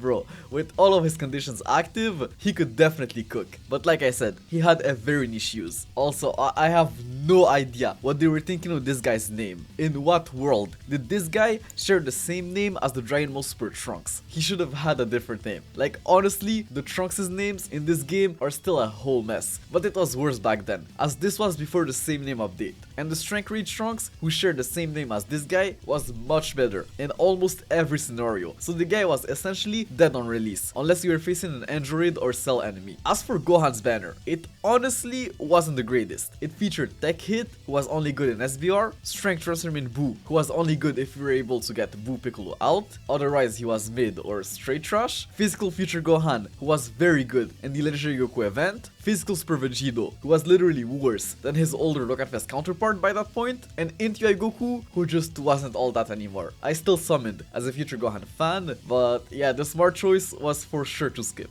They also at the same time revamped the Future Trunks story event, adding a new Dokkan Awakening and 2 new free-to-play units. The free-to-play Future Gohan wasn't anything crazy, like his base kit was alright, but he was an SSR, so his stats were pretty low, meaning he was literally unusable outside of Dokkan events. But Physical Future Gohan was now farmable, so this was pretty good. But bro, honestly, just looking at this guy gives me PTSDs from my Future Gohan shaft. The 19 Future Gohans are still sitting in my box, by the way.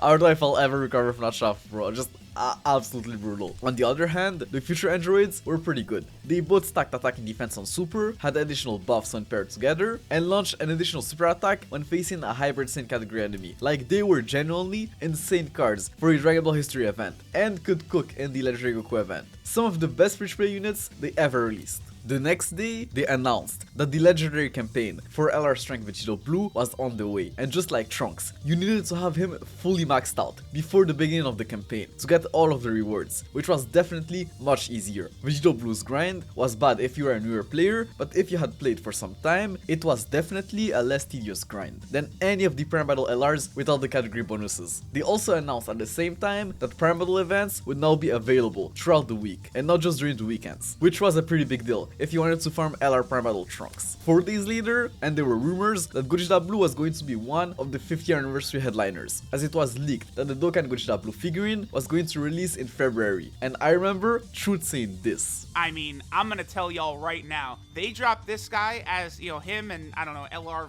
blue Vegito or something like that, and they're damn near the best units in the game, that is going to be like that. I think this would set the bar for the new highest amount of hype in the game. The guy had to have some sort of insider info because there's just no way. He predicted the 50th anniversary and the level of hype it was going to have just like that. Like, it's genuinely crazy. The next day, they fixed a bug within Future Gohan. Apparently, he wouldn't transform if the only Trunks character you had on your team was the free-to-play exchange unit. I guess since he was an exchange unit, it somehow didn't count as a Trunks in the game's code, but yeah, it was a pretty big deal, as this was your best free-to-play Trunks option for the Legendary Yoku event. We also had update 4.6.0 that same day. The update finally gave us the option to select and sell all of the Satan statues we had with one button, a pretty big quality of life update. They then added shortcuts to the reverse awakenings and the characters menus, which was also very much appreciated. And this is going to sound crazy, but you could now swipe left and right in the Baba shop. Like, how was this not a thing before? And how did I never realize that at the time? You had to click on the arrows left and right to actually go through the Baba shop tabs.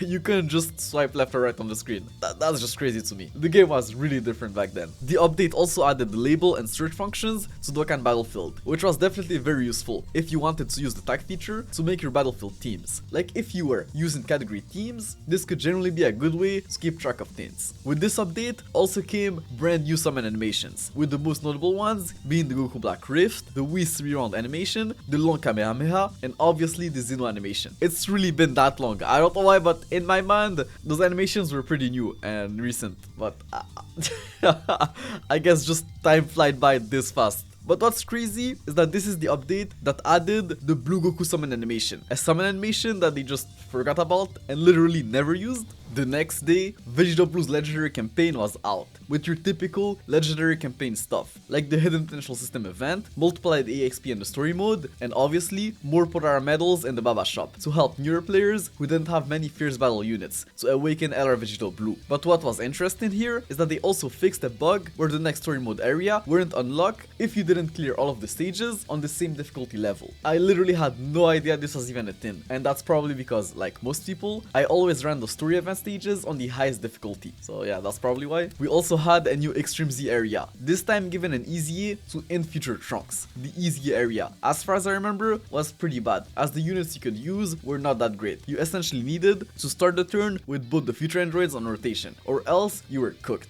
If they weren't paired together, they could get you killed, and they were like one of the best options you had. But the worst part was really the easy itself. In future Trunks' easy was really not that good. Like, brother, the guy was the sub leader for the in type. Lowered attack and defense on super, had 100% defense at the start of turn, 100% attack when facing 2 or fewer enemies, and 50% attack with a 70% crit chance when facing an android category enemy. So the guy was barely a card if you weren't facing an android category enemy. And even then, he wasn't anything crazy. I still farmed him as a future Sagastan, but he really wasn't that good. And I remember being pretty disappointed by his easy. That same day, the Dokkan Twitter account also reached 600,000 followers, and to celebrate that milestone, they gave everyone 22 Dragon Stones, 3 Elder Kais, 10 character slots, and various training and awakening items. So some very solid rewards, literally for free. 5 days later, we had the easy of AGL Super Saiyan Blue Kai Ken Goku, a pretty difficult easy from what I remember, as he was weak to Universe 6 category units, a pretty small category. Like, if you had hit in all of the Universe 6 girls, the stage was fairly easy, but if you didn't, yeah, this was rough. Nearly impossible to finish. As for the new easy, AGL's percent Blue Kai Ken Goku was pretty decent. He now greatly stacked attack on super, had 59% attack and defense at the start of turn, an additional 59% attack and defense for his first 10 turns, and 59% attack as well as guaranteed crits on his 9th turn. Like, he was definitely very good and fun to use, but nothing absolutely crazy, especially considering the fact that he still sacrificed 5% HP with every super attack. Like, he was essentially just a glass cannon, but you could still use him in the Legendary Goku event with some items and luck. The guy also dropped with the sub easies of the 2 Gotenks. Physicals percent Gotenks was a very good easy. He literally had strengths per Gogeta's easy leader skill, an immense damage multiplier, 120% attack on super, and 1 key and 30% defense per super attack performed, up to 120%. This was one of the first sub easies that I actually farmed, just because of how much I liked the rotation of him and physicals percent 3 Gotenks. Genuinely a very solid rotation for the time. Strengths percent Gotenks was also pretty insane. He had a 30% chance to stun stunned the enemy on super, and gave all allies 1 key and 40% attack and defense when facing 2 or more enemies. Like, this guy with the right RNG was an absolute beast in the Fusion SVR stage. The value he brought to the team with his stuns and support was just crazy. I still preferred the physical one as he was less RNG reliant, but this guy was just as good, if not better, if you're lucky with the stunts. The next week, we got the annual Halloween Freshplay unit and the awakenings of the previous ones. The new Freshplay Kid Trunks was an amazing Freshplay unit, solely because of the fact that he stacked defense on super. Like, that alone made him so valuable for the legendary Goku event, but he also gained additional attack and crit chance per attack performed, while gaining additional normal attacks with 3 and 5 or more key spheres obtained. An attack buff that was calculated separately for a total boost of 189% attack. From what I remember, the guy didn't do any damage if he didn't crit, but was practically invincible in the last phases if you stacked enough with him. And the additional attacks meant he had a higher chance of proccing his hidden potential additional. Most of the time, the guy supered twice within the turn. He was definitely very good. The Dokkan awakening of Candy Vegito was also amazing. He now stacked attack and defense on super, so he was also usable in the legendary Goku event, even though less than Trunks, since the guy was tech, did no damage, and his defense kind of depended on the amount of key spheres you could pick up within the turn. But even then, he was one of the best options you had as a Freshplay player for the legendary Goku event, since your options were obviously limited. But outside of the legendary Goku event, the guy was an SVR beast, with his great chance to dodge and medium chance to stun on super. Just an amazing Freshplay unit. The other Dokkan awakening was even better. Inspirus and Gotenks and Ghost was just an absolute beast of an SVR unit. He had a 50% chance to stun on super, which was insane, while not only being a rainbow orb changer, but also healing per rainbow key spheres obtained. Like, brother, without this guy, me and many players would have never been able to beat the Fusion SVR stage, even the Fusion E SVR stage, once that came out. He was just that good, and the fact that he had a unique name was just so useful, because bro, that Fusion category was so limited. They also brought back the N-type banner and gave Dokkan awakenings to the N-type supports. They all had the same base kit, meaning they gave 3 keys to their respective type, 50% attack and defense to their respective class type, changed a certain type of key spheres to orbs of their type, and gained 20% attack and defense per key spheres obtained. So a pretty cracked base kit. But what differed between them was their super attack effects. Kid Gohan's super attack effect was pretty cracked. He gained 30% attack and defense for 9 turns on super, meaning he could generally cook in the long events of the time. He was even not bad in SBR after a couple of stacks. Vegeta on the other hand, stacked attack and had a 30% chance of stunning the enemy on super, a pretty decent super attack effect, especially in SBR, but not as good as Gohan's for long events. Oh, and their leader skills were also insane, like 4 key and 120% attack and defense to the respective class types. This was very good for Dokkan Battlefield and the monotype SBR stages. 4 days later, and we got another world tournament, the 32nd world tournament with some brand new cards and awakenings. The awakening of Strength % Vegeta wasn't anything crazy, like he greatly raised his attack and defense on super for 1 turn, had 120% attack and defense at the start of turn, and gained 20% attack per attack received,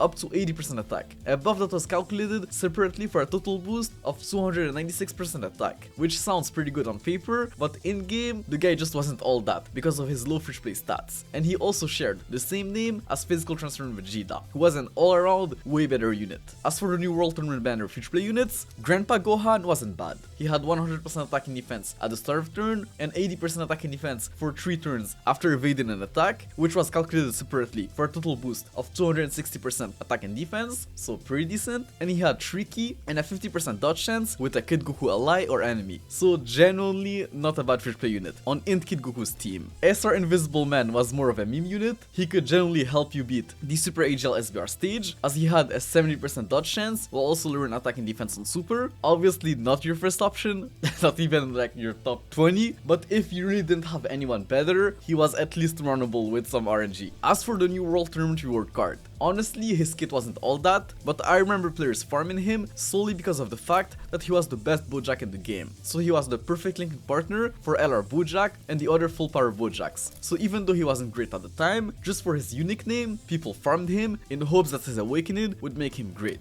The month ended with a teaser of the next Dokkan Fest, which looked like a new Final Form Cooler, who dropped 2 days later. And let me tell you, Strength Transforming Cooler was absolutely insane for the time. He introduced the Terrifying Conquerors category into the game, one of, if not the best, extreme class categories we had seen to date. It had literally every Turles, every Frieza, every Ginyu, every Cooler, even Saiyans like Vegeta, Nappa and Raditz. Like, the category was just stacked. But then he also led the transformation boost category, one of the best categories the game had at the time, especially with all of the transforming units they were pushing. So this guy had literally one of the best teams in the whole game, which was extremely rare for an extreme class unit. Then he lowered attack and defense on super in base, something that was very good in SBR, had 100% attack and defense as a serve turn, give transformation boost category allies 2k and 30% attack and defense when facing one enemy, and 2k and 50% attack and defense to terrify and conquer his allies when facing 2 or more enemies. Like, this was just insane. Like, brother, 50% attack and defense was just ridiculous at the time. Like, he was literally everything you wanted the leader to be and more, because when transformed, a transformation that you could proc started from the 3rd turn from the start of battle, when facing a pure Saiyans or hybrid Saiyans category enemy, which was literally like 75% of the game, and even if you weren't facing them, you could transform starting from the 6th turn when facing only one enemy, so he could still cook in the Dragon Ball History event. And transformed, the guy was disgusting. He stacked attack on super, had 3 key and 180% attacking defense at the start of turn, launched an additional attack that had a 30% chance of becoming a super attack, and he had guaranteed crits against pure or hybrid Saiyans category enemies. Like, brother, the damage this guy could dish out against them with his guaranteed crits and additional super attacks was just insane, especially paired with his base TUR, because yes, this guy's transformation was an active skill transformation, meaning you could run both him and his transformed TUR together, which was just an insane rotation. They shared 7 out of 7 links, and those links were cracked. Like, bro, the guy was just crazy. He was an SBR monster while also destroying the legendary Goku event. Like, he was just him. Unfortunately, his banner unit wasn't as great. They were a sub-leader for the new Terrifying Conquerors category, which I guess had some value, lowered attack and defense on super, gained 30% attack and defense per Terrifying Conquerors category ally on the team, and launched 2 additional attacks, each with a 15% chance of becoming a super attack with a cooler on your team. Like, with the right RNG, they could look pretty good, but most of the time, they just felt alright. Honestly, they would have probably been insane if they just had a better link set. Like, bro, this card literally had the worst links in the game. You literally just couldn't proc them. They only shared one link with the new Dokkan Vest cooler, and that link was Fierce Battle. What? No idea what they were thinking at the time, but this single-handedly killed that card. As for Cooler's banner, this was literally one of the best Dokkan Fest banners we had seen to date. It featured Name Goku, who was still a monster for the legendary Goku event, Int Kid Goku and AGL Middle Cooler, who were still phenomenal in SBR, Int Angel Golden Frieza, who still had value, not only in SBR, but also for Super Sentry Goku's EZA, and Physical Final Form Cooler, who was low-key back thanks to Cooler's support. Like, if the only good unit on the banner was Cooler, the banner would have still been valuable just for him, but the fact that it had actual good featured units just made it a borderline must-summon banner. We also got a new story event with a new farmable free-to-play Cooler. So Cooler was literally farmable on release, like, bro, this was just perfect. And even if you didn't pull the new Cooler, that free-to-play tech Cooler was insane. He stacked defense on super and gave 2 key and 30% attack and defense to Terrifying Conquerors category allies. Like, this was just such a good free-to-play unit for the legendary Goku event. They just nailed it. We also got a new Extreme Z area, which was clearly going to give EZAs to all of the units that awakened from the hero Extermination Plan event, a decision that a lot of players hated at the time, since those Extreme Z areas were not only tedious, but also gave worse rewards than actual EZA events, and the fact that you had to run AGL Whiz and Physical Hachiyak in that EZA area just sucked so much. I think that to this day, I didn't even finish it, just completing other garbage of an event, and the EZAs perfectly reflected that. Like, the first EZA wasn't even that good. AGL's percent Goku had a 30% chance to summon super, which I guess could be useful in SBR, but his passive was just not great. 77% attack and defense at the start of turn, and 7 key and 77% attack and defense when below 77% HP, with a 115% 12 key multiplier. Yikes. This was just bad, bro.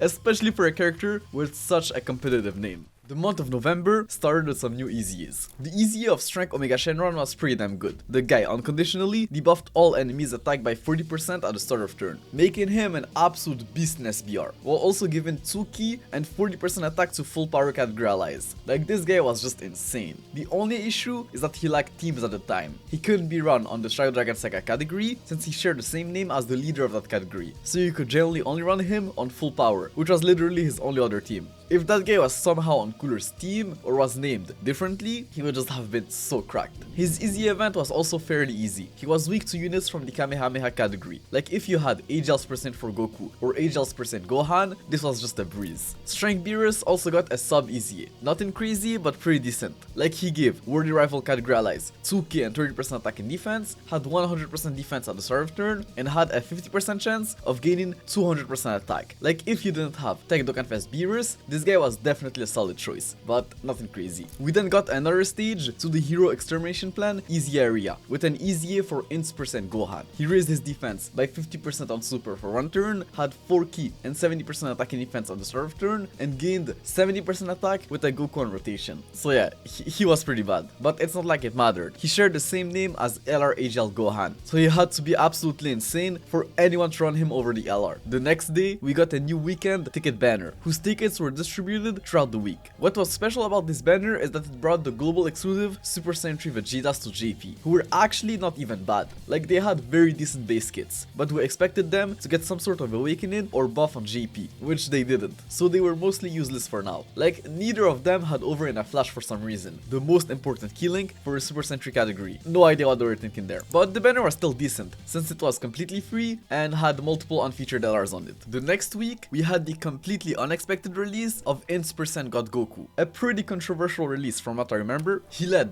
both the Hybrid Saiyans and Pure Saiyans categories for 4 key and 130% HP attack and defense, making him the first unit ever to lead a category he wasn't even on. And it was also obviously a pretty cracked leader skill, like it covered almost all of the game. It was just ridiculous. Then he greatly raised his attack and defense for 1 turn on his 12 key and 3 turns on his 18 key. He had 77% attack at the start of turn, gained 1 key and 11% defense, up to 5 key and 55% defense, the more hybrid and Pure Saiyans category allies you had on your team. Then for 7 turns from the start of battle, he had a 50% dodge chance and a 50% crit chance. Like, the guy was pretty good. On his second appearance, he was practically invincible, and he could dish out some pretty decent numbers, especially with his crit chance. Like, the guy was just an SBR beast, and even usable in the Legendary Goku event with some dupes. Like, he wasn't the craziest card, but very decent. I remember people being disappointed by his kit, but I felt like he was fine. He had all around decent offensive and defensive stats. Like, he was generally a unit you could slap on any team he was on, and he could look pretty good. We also had another Hero Extermination Easy that same day, a pretty good one this time. Physical Piccolo gave a massive 77% defensive buff to all allies. Like, this was just ridiculous back then. I remember reading his kit for the first time and just being mind blown, seeing such a high support type buff. And since he also gained 1 key and 20% attack per Bond of Master and Disciple category on the team, he could super attack fairly easily, while also dishing out decent numbers on In Future Gohan's team. Like, on that team, you could argue that he was more valuable, or at least more fun, than the Dokkan Fest Transferring Piccolo, at least in shorter events. But yeah, obviously if you had the Dokkan Fest Transferring Piccolo, this guy was useless for the most part, like almost every single Extreme Z Areas EZs we had so far. A week later, we got the 2019 Hero Celebration, with a ton of new units and awakenings. Tech Golden Cooler was pretty good for the time. He had a decent leader skill for Dokkan Battlefield, stacked attack on Super, gave allies 2 key and 20% attack and defense, and gained an additional 30% attack and defense while also launching an additional attack that had a 30% chance of becoming a super attack with 3 or more Dragon Ball Heroes category allies on your team. Like, if it weren't for that Dragon Ball Heroes condition, he could have been insane on Cooler's team. But on a full Heroes team, he was still decent. Tech Supreme Kai of Time was just insane. She massively raised her defense for 1 turn on Super, while also sealing the enemy's super attack, which was just cracked. But then she gave all allies 3 key and 30% attack and defense, and 12% crit chance, with a great chance of giving all allies an additional 12% attack, defense, or both. Like, she was just a beast for SBR. The Potara and Realm of Gods SBR stages were now much easier thanks to her. Like, Sealing was extremely useful in the Potara SBR stage for the Super Vegetos. The super type buffs actually turned Agel Dokkan Fest Zamasu into an absolute wall, and she could actually hold her own defensively, since she massively raised her defense on Super. Like, brother, she was just cracked.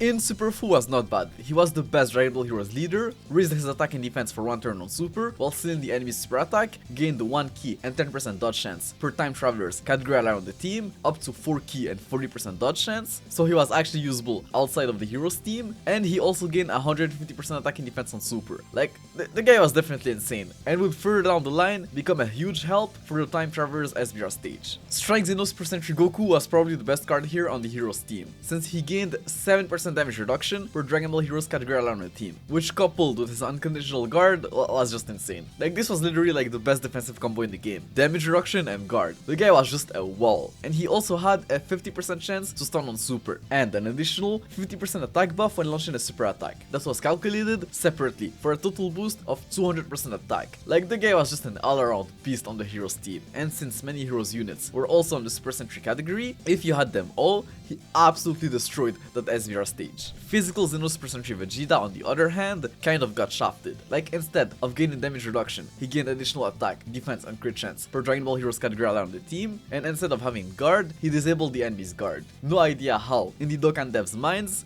guard and disabling guard were on the same level, but it just wasn't. Like, at the time of release, he was definitely still decent on a heroes team and could output decent numbers, but as time passed, the gap between those two cards just kept getting bigger and bigger. Physical percent Comber was pretty cracked. He led the extreme class type for 3 key and 80% HP attack and defense, so not bad for battlefield. Then he greatly lowered the enemy's attack and defense on super, a very powerful effect in SBR, had 2 key and 150% attack and defense at the start of turn, but what really made him crazy was the fact that he had a 50% chance of stunning super class enemies after getting hit, meaning he was absolutely monstrous in SVR. Add in his giant ape transformation, and yeah, the guy was pretty insane. Definitely one of the best units of the batch, but I remember him being kind of dupe reliant, as he just couldn't take a hit in SBR at 55%, but if he used items or had dupes, he was good. Agile Xeno Gotenks lowered attack and defense on super, had 70% attack and defense at the start of turn, gained 20% attack and defense per super attack performed, up to 80% attack and defense, buffs that were actually calculated separately for a total boost of 206% attack and defense after 4 super attacks, and he also launched an additional super attack when targeting an enemy whose super attack was sealed. So he was clearly made to be run alongside Xeno Gohanks, who was literally just the same unit, but instead of lowering attack on super, he sealed. And instead of getting an additional super attack when targeting a sealed enemy, it was when targeting an enemy whose attack was lowered. Like, honestly, they were pretty decent together, but nothing crazy. Strength Xeno Vegex was very good in the Legendary Goku event, as you could guess. He stacked defense on super and stacked crit chance with every super attack performed, while also launching an additional super attack when targeting a debuffed enemy. And I'm pretty sure the first 4 phases of the Legendary Goku event could have their defense lowered, so the guy could ramp up his defense fairly quickly during those first few fights. The heroes units also dropped with a new story event, where you could farm a new Fish Play Comber, who was an absolute beast of a Fish Play unit. He stacked attack and defense on super, gave extreme class allies 20% attack and defense when attacking, while not only debuffing super class enemies attack and defense by 20% after receiving an attack, but also launching an initial super attack after receiving an attack as the first attacker in a turn. Like, the guy was just so good. Not only for the Legendary Goku event with his defense stacking and additional super attacks, but even in SBR with his attack debuff. Just an all-around amazing Fish Play unit. We then had the teaser of the next Dokkan Fest, which looked like a new Android 13. He released near the end of the month, and yeah, the guy was pretty good. He introduced the Target Goku category into the game, a category that, even though had a lot of overlap with the second category he was leading, the Androids category, was still pretty decent, as it included additional characters like Golden Frieza and Broly. Then he greatly lowered defense on super, while also having a 30% chance of stunning the enemy, so pretty good for SBR. Then he had 130% attack and defense at the start of turn, gave androids category allies 2 key and 30% attack and defense, and his attacks were guaranteed to hit. He was the first unit to have that mechanic, and it was insanely good for the final phases of the Legendary Goku event, where one dodge from the UI Gokus could ruin your whole run. Then he transformed into Fusion Android 13 on the 5th turn from the start of battle, if you had 2 or more androids category allies on the team, and that was probably this guy's biggest issue. In this, he was clearly meant to be run with androids units, but transformed, he was meant to be run with Target Goku units, so this guy would have been a lot better if his transformation was an active skill instead. It was literally mind-boggling to us how they dropped this guy with a regular transformation after Strength Cooler. Like, genuinely no idea how they make those decisions, but bro, this was bad. But yeah, transformed, he now massively lowered the enemy's defense on super, which was useless for the most part, since you could only see this guy after 5 turn. After turn 5, he disabled the enemy's guard, gained 30% attack and defense per target Goku category ally on your team, so with a full target Goku team, he had a total of 3 key and 221% attack and defense at the start of turn, and had guaranteed crits against Goku enemies. Like, the guy was clearly built for the Legendary Goku event, especially with his attacks guaranteed to hit mechanic. But like I said, the transformation not being an active skill was pretty bad. As for Android 13's banner unit, it was a new Trunks from that same movie, and the guy had a pretty questionable design. He massively raised his attack for 1 turn on super, but at the cost of 5% HP. Then he had 100% attack and defense at the start of turn, while gaining 100% attack on super, a buff that was calculated separately for a total boost of 300% attack. But the problem is that at the same time, he sacrificed 50% defense and gained 7% crit chance after receiving an attack, up to an additional 35% crit chance. Like, I don't know what they were Tinkin, but this guy was a glass cannon who had to get hit and wasn't even doing enough damage to justify all of those downsides. This is generally one of the worst designed banner unit they ever released. Like, they really don't like Trunks, bro. With Android 13 also came the awakening of the Baba Shop Strength 13, who was an absolute beast of a free play unit. He stacked attack and defense on super, had 40% damage reduction when attacking with 8 or more ki, had 130% attack and defense when facing a Goku, Vegeta or Trunks enemy, and an additional 70% attack and defense with an Android 14 and 15 on rotation. Like, the guy was just completely insane for the Legendary Goku event. The problem is that he honestly wasn't better than his Dokkan Fest counterpart, and since they share the same name, you couldn't run them together. They also dropped a new story event with a new free play unit. Physical Android 14 and 15 were insane. They lowered attack on super, had 70% attack and defense at the start of turn, but obviously what made them absolutely cracked were the buffs they got with an Android 13 on rotation. Bro, with a 13 on rotation, they got an additional 70% attack and defense and could foresee the enemy super attacks for the rest of battle. Like, brother, what? This ability is still cracked to this day. Guaranteed Scalder for the whole battle. Like, bro. This was just insane and turned the Legendary Goku event into a complete joke with 13's team. But that wasn't it. With a Fusion Android 13, they gave all allies 30% attack and defense and had 30% damage reduction. So they weren't even dead weight and could hold their own in the last phase of the Legendary Goku event, at least against normal attacks, and supers with some items. As for 13's banner, it honestly was pretty decent. It featured Physical Transparent Piccolo, who was still good for the Legendary Goku event, MVP 17, who could hold his own in the Legendary Goku event and was still an all-around beast almost everywhere else, Tech Full Powers percent for Goku, who was still great on LR's percent for Goku's team, Agile Turles, who was still one of the most valuable TURs in the game, and Strength Jiren, who was still an SBR monster with the right RNG, and all around a very decent banner, but probably not a must summon, especially if you summoned for cooler. The month of December opened with one of the most controversial EZAs in Dokkan history, Agel's for Vegito's EZA, and the reason why is pretty self-explanatory. The guy pretty much got nothing from his EZA, just an additional 5% attack on super, 40% attack and defense after receiving an attack, and a Scalder you almost never saw since you had to be below 40%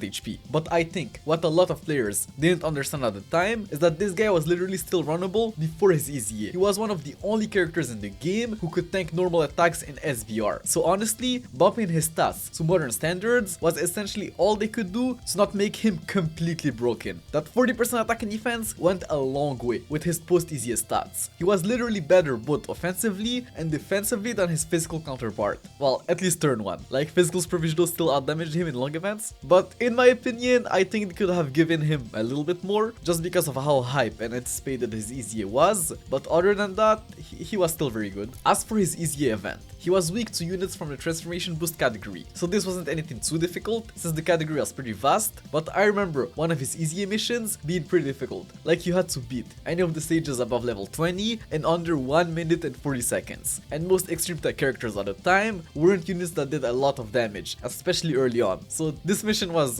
quite a challenge. Vegito also came with the sub EZAs of the androids. Int Android 18, now stacked attack on super, had 80% attack and defense at the start of turn, 18% damage reduction, converted Rainbow Key Spheres to Int, something that was absolutely terrible everywhere except maybe the punching bag event, and had a 30% dodge chance and 70% attack and defense with an Android 17 on rotation. From what I remember, she was alright, just not the greatest card. Strength Android 17 was much better. He stacked defense on super, and that alone made him very good, and every long event the game had to offer at the time. Then he had 70% attack and defense at the start of turn, 17% crit chance, had a much better orb changing ability than 18, turning Agile Key Spheres into Rainbow Key Spheres, and a 30% chance of launching an additional super attack, as well as 80% attack and defense with an Android 18 on rotation. That additional super attack went a long way, with his defense stacking on super. The guy was honestly a phenomenal EZA for the time. They also brought back the Agile type banner that same day, and gave Dokkan Awakenings to Agile monotype supports. Pan raised allies attack by 25% for 2 turns on super, and Metal Rildo greatly raised his attack and defense for 1 turn while also sealing the enemy's super attack. Those two were actually pretty good at the time. Pan was phenomenal on Super Saiyan 4 Goku's team, and Metal Rildo worked well on LR Baby's team. Like, the guy worked insanely well with LR Baby. They shared 3 links together, with 2 of them being key links, and with the additional 3 key and 50% attack and defense he gave to Baby, the guy could dish out some pretty impressive numbers next to him, especially in SBR. The next day, they announced that it wouldn't be possible anymore to create transfer codes. If you didn't know, back in in the day, you could only back up your account with transfer codes. And honestly, I kind of understand why they got rid of it. Since not only was the number of codes that could possibly be created limited, well, the number was insanely big, but still limited. And it also wasn't the safest thing in the world. If it ever slipped during a stream or something, you were pretty much done for. But I honestly liked transfer codes, as it was honestly just way easier to save your old accounts that way. I literally still have the transfer codes of some old GP accounts I re-rolled back during GP's 4th year anniversary. I also think this is worth mentioning, but Global got a global first 3 days later. Strength percent Blue Kayak and Goku, and this guy's release, unlike Take a Hit from the previous year, was much better. But Global still had to get shafted somehow. Like, I remember this guy's top grossing rewards taking weeks to come. Literally, we got his top grossing rewards after like 20 days. It took so long that we generally thought that they just stopped giving top grossing rewards on Global. That from now on, we would only get top grossing rewards if we hit top grossing on both the Google and Apple Play stores, not only one of them. But coming back to JP, the update 4.8.0 was out the next day, and just like I said, it removed the ability to create new transfer codes, but added multiple new ways to link your account, which was definitely good. Then they improved the friend selection tab, letting you accept or refuse multiple friends at the same time, something that could definitely save you time. They also added a brightness option, an option I personally never used, as I think it just makes the screen way too dark to see anything, but I guess if you were playing Dokkan late at night in the dark, it could help. Another day later, we had the Christmas campaign, which came with your typical missions and login bonus rewards. But this time around, they give a special Christmas background, a background that was lightly animated from what I remember. Like you could see the sparkles sparkling in the background. Such a nostalgic background. Like the memories are just flowing through my mind. Alright guys, we're back for another Dokkan battle video, and You guys better be prepared for something very special today, because the time has come. Last night we got a huge data download for the global side of the game. There's a lot of new units that just came out. Hey guys, today we're going to look at these incredible Dokkan Awakenings for the Tech Super Saiyan Blue Vegeta and this physical Blue Goku, which, you know... let's go ahead and take a look at the red coin shop. And who do we have in here but LR, Gohan, and Goten? So there we go, global players. The Global first STR Super Saiyan Blue Kaioken Goku. Attack and defense 30% with each attack received up to 3... Did I say 300%? Dude, 300%'s a lot! global celebration is one of the worst celebrations part 1 so far. I must ask, if you think this are you drunk?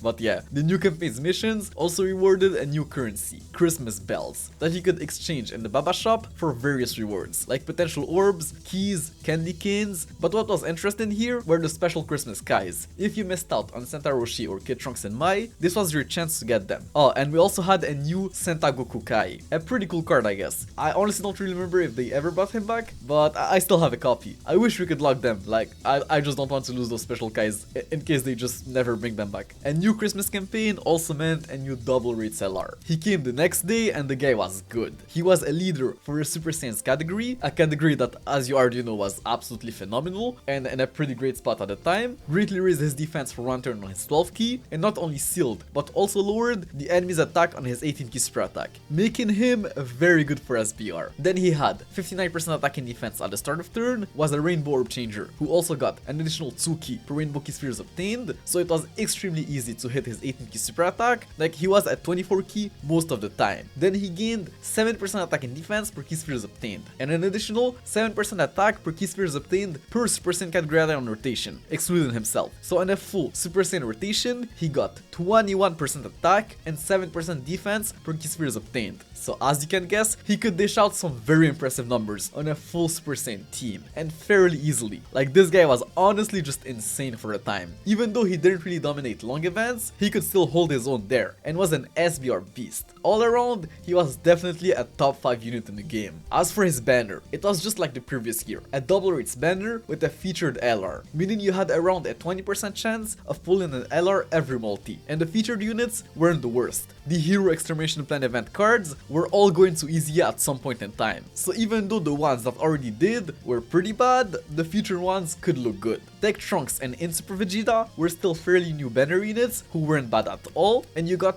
10 coins and a Senta Goku every multi. So essentially 2 Kais every multi if you traded your blue coins. But was the banner worth summoning on? With the new year, Dual Dokkan Fest and the 5th year anniversary on the way? Probably not, but it definitely wasn't the worst banner ever, especially considering how good NR Spirit Bomb absorbed Goku was. We also had the Easy of Text Person Vegeta that same day. A very good Easy actually. The guy stacked defense on Super, which alone made him insanely valuable for long events. Then he had 3 key and 70% attack and defense at the start of turn to hit his 12 key super attack to get those defensive stacks going. Then he got 30% attack up to 120% and 7% crit chance up to 35% at the start of turn if you were below 80% HP, which happened quite often in the Legendary Goku event. So you could essentially just build him full additionals and have him cook there. The guy was honestly a lifesaver for the Legendary Goku event. I remember using him so many times there. A Christmas celebration also meant some new special stones. The blue stone, the one you had to pay to get, featured all of the monotype gods and demigods leaders. Most of them already had easiest by that point, and the others were going to probably very soon. But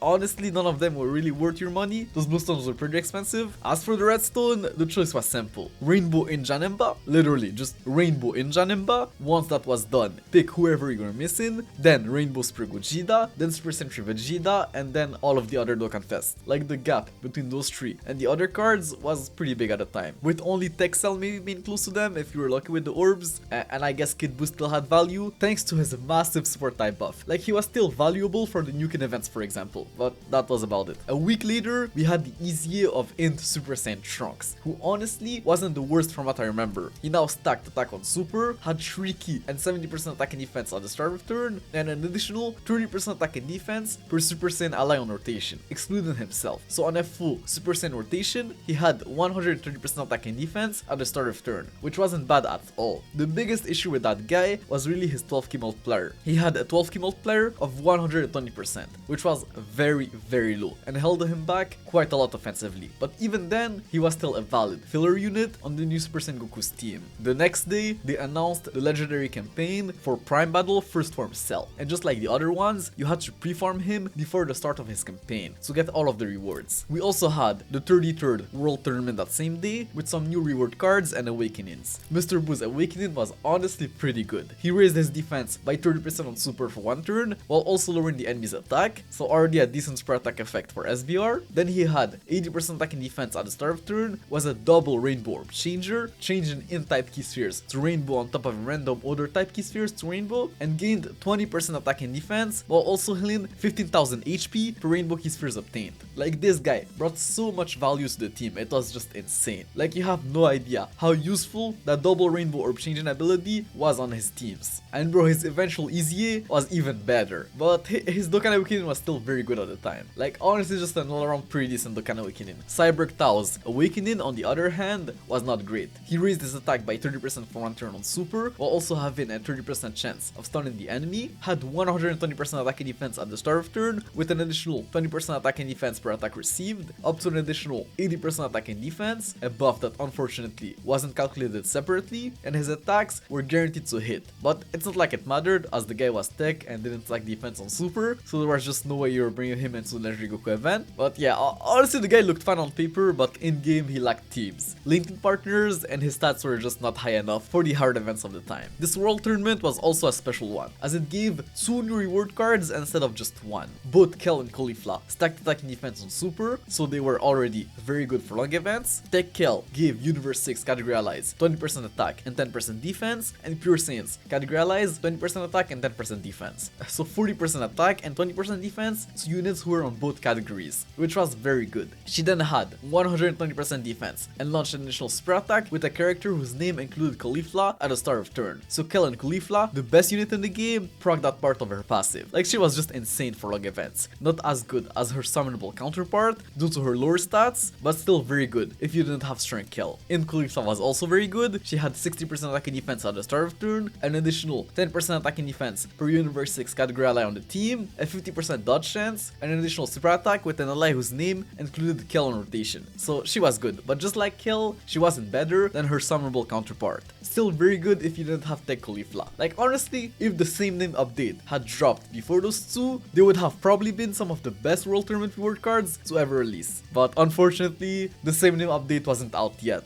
so you can't run characters of the same name on the same team. Almost a week later, and we had the New Year Dual Dokkan Fest. A new Transform in Super Saiyan to Goku, and a new Transform in Super Saiyan to Vegeta, who were both very good. Tech Super Saiyan to Vegeta introduced the Super Saiyan category into the game, the only leader that category ever got to this day, and honestly, with power beyond Super Saiyan being a thing now, I guess it makes sense. The category was limited even at the time, not many characters in the series actually used the Super Saiyan 2 transformation, but it did feature LR AGL Gohan and LR Kellen Kulifa, two of the best units in the game, which coupled with the second category he led, Resurrected Warriors, made his team pretty alright. He then raised his defense for one turn on Super, had 100% attacking defense at the start of turn, up to an additional 60% attack the more HP he had, the greater the boost, and up to an additional 60% defense the less HP he had, the greater the boost, and an additional 30% attacking defense with 3 or more key spheres obtained, a buff that was actually calculated separately, so he could look pretty crazy with all of his buffs maxed out.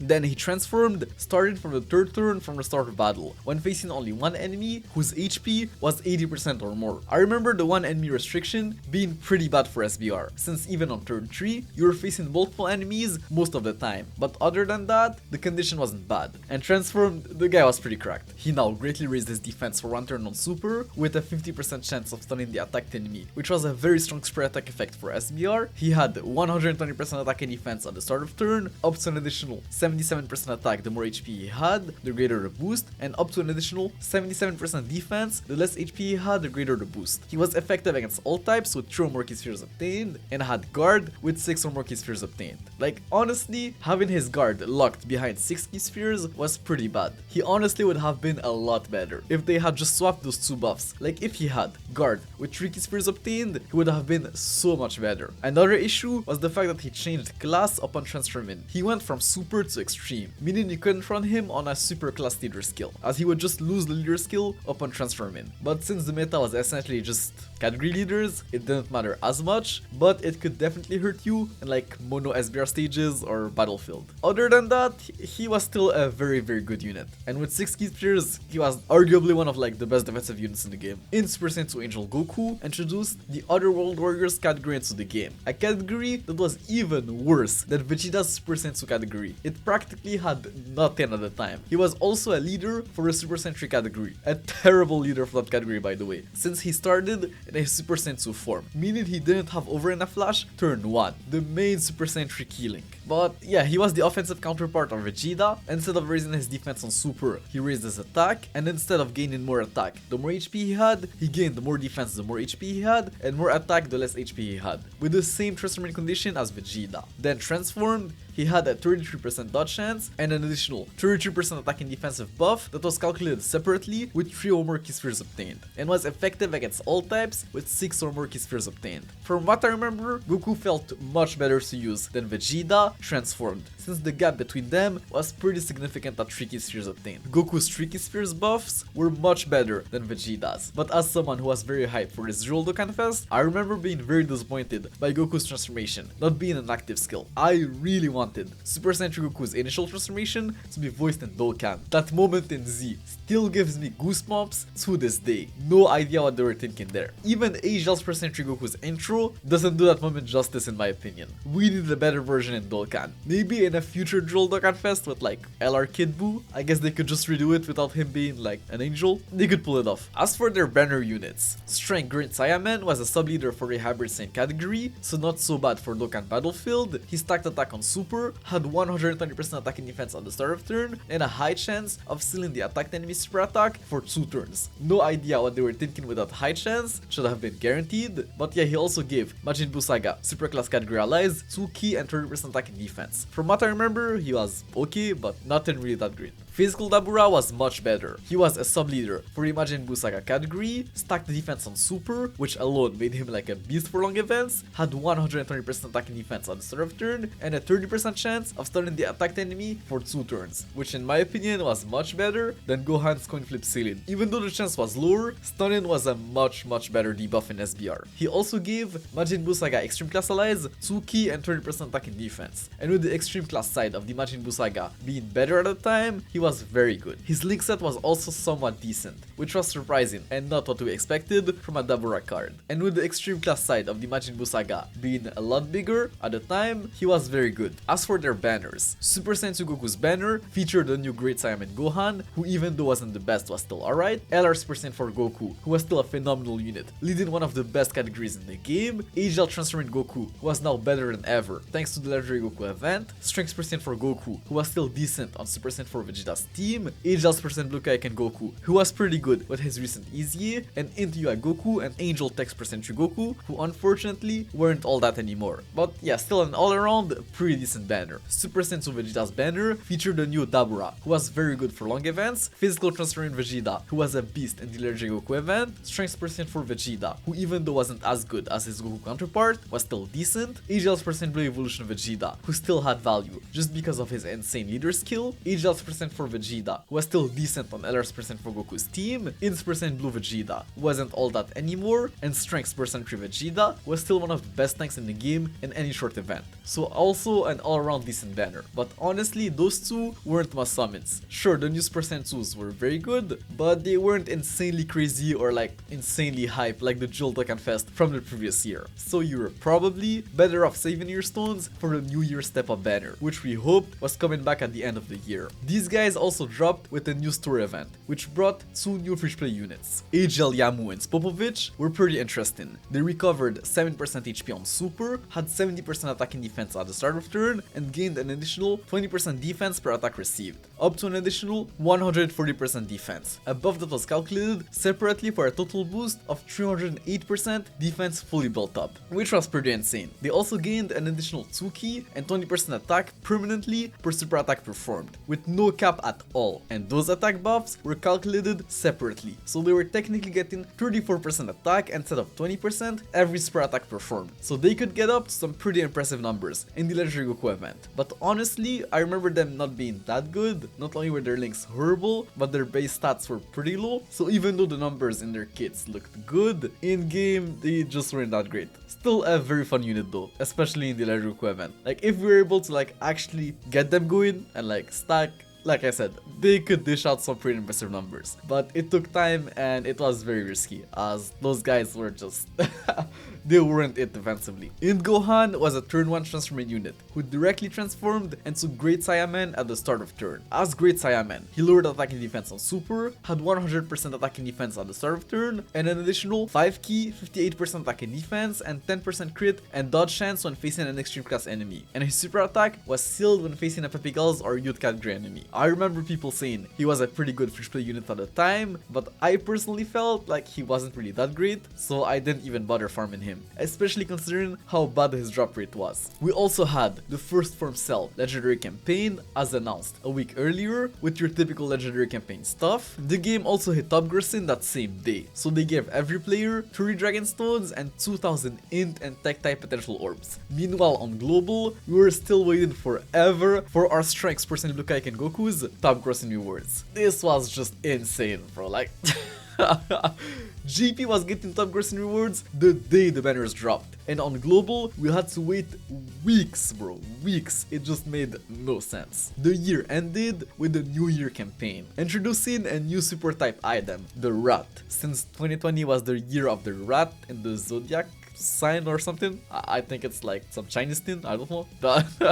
But anyways, the rat item was pretty good. It lowered the enemy's attack and defense for 2 turns, so pretty good in SPR. As you guessed it, the New Year Step Up Summon banner was back, and better than ever. The first step still gave you a guaranteed easy character, which was insanely valuable for only 20 Dragon Stones. Then the second step, for 30 Dragon Stones, gave you a super or extreme class 120% monotype leader with Vegito Blue and HL Rose. Even though those units weren't all that anymore, they were still going to easy at some point in the future, so it was still good to get them. And I'm pretty sure Vegito Blue easied literally the following year, and was just insane. The third step gave you a super class category leader. It literally had all of them up until the release of MVP 17, so not bad at all. The fourth step gives you an extreme class category leader with a pool featuring every category leader released before that year's worldwide celebration, just like the super class step. And the last step gives you a guaranteed LR, with the most recent ones being the 4th year anniversary LRs. This banner was just so valuable at the time, because not only were you guaranteed good stuff, you could still pull any of those units at any point during your summons. You could leave that banner with so many new units. If it weren't for the step up banners, I would have never been able to rainbow some of these old Dokkan fests that just weren't featured on new banners anymore. But yeah, this was a pretty crazy year for Dokkan, and honestly probably my favorite Dokkan year, just because of how much of a ride it was to be a global player at the time. All of those shared celebrations and crazy global first just made that year so fun. But from what I remember, the next year was somehow even crazier, and all that craziness began with the 5th year anniversary. Objectively, the hypest celebration in Dokkan history, featuring the Blue Fusions, who I'm pretty sure to this day have the highest grossing banners of all time.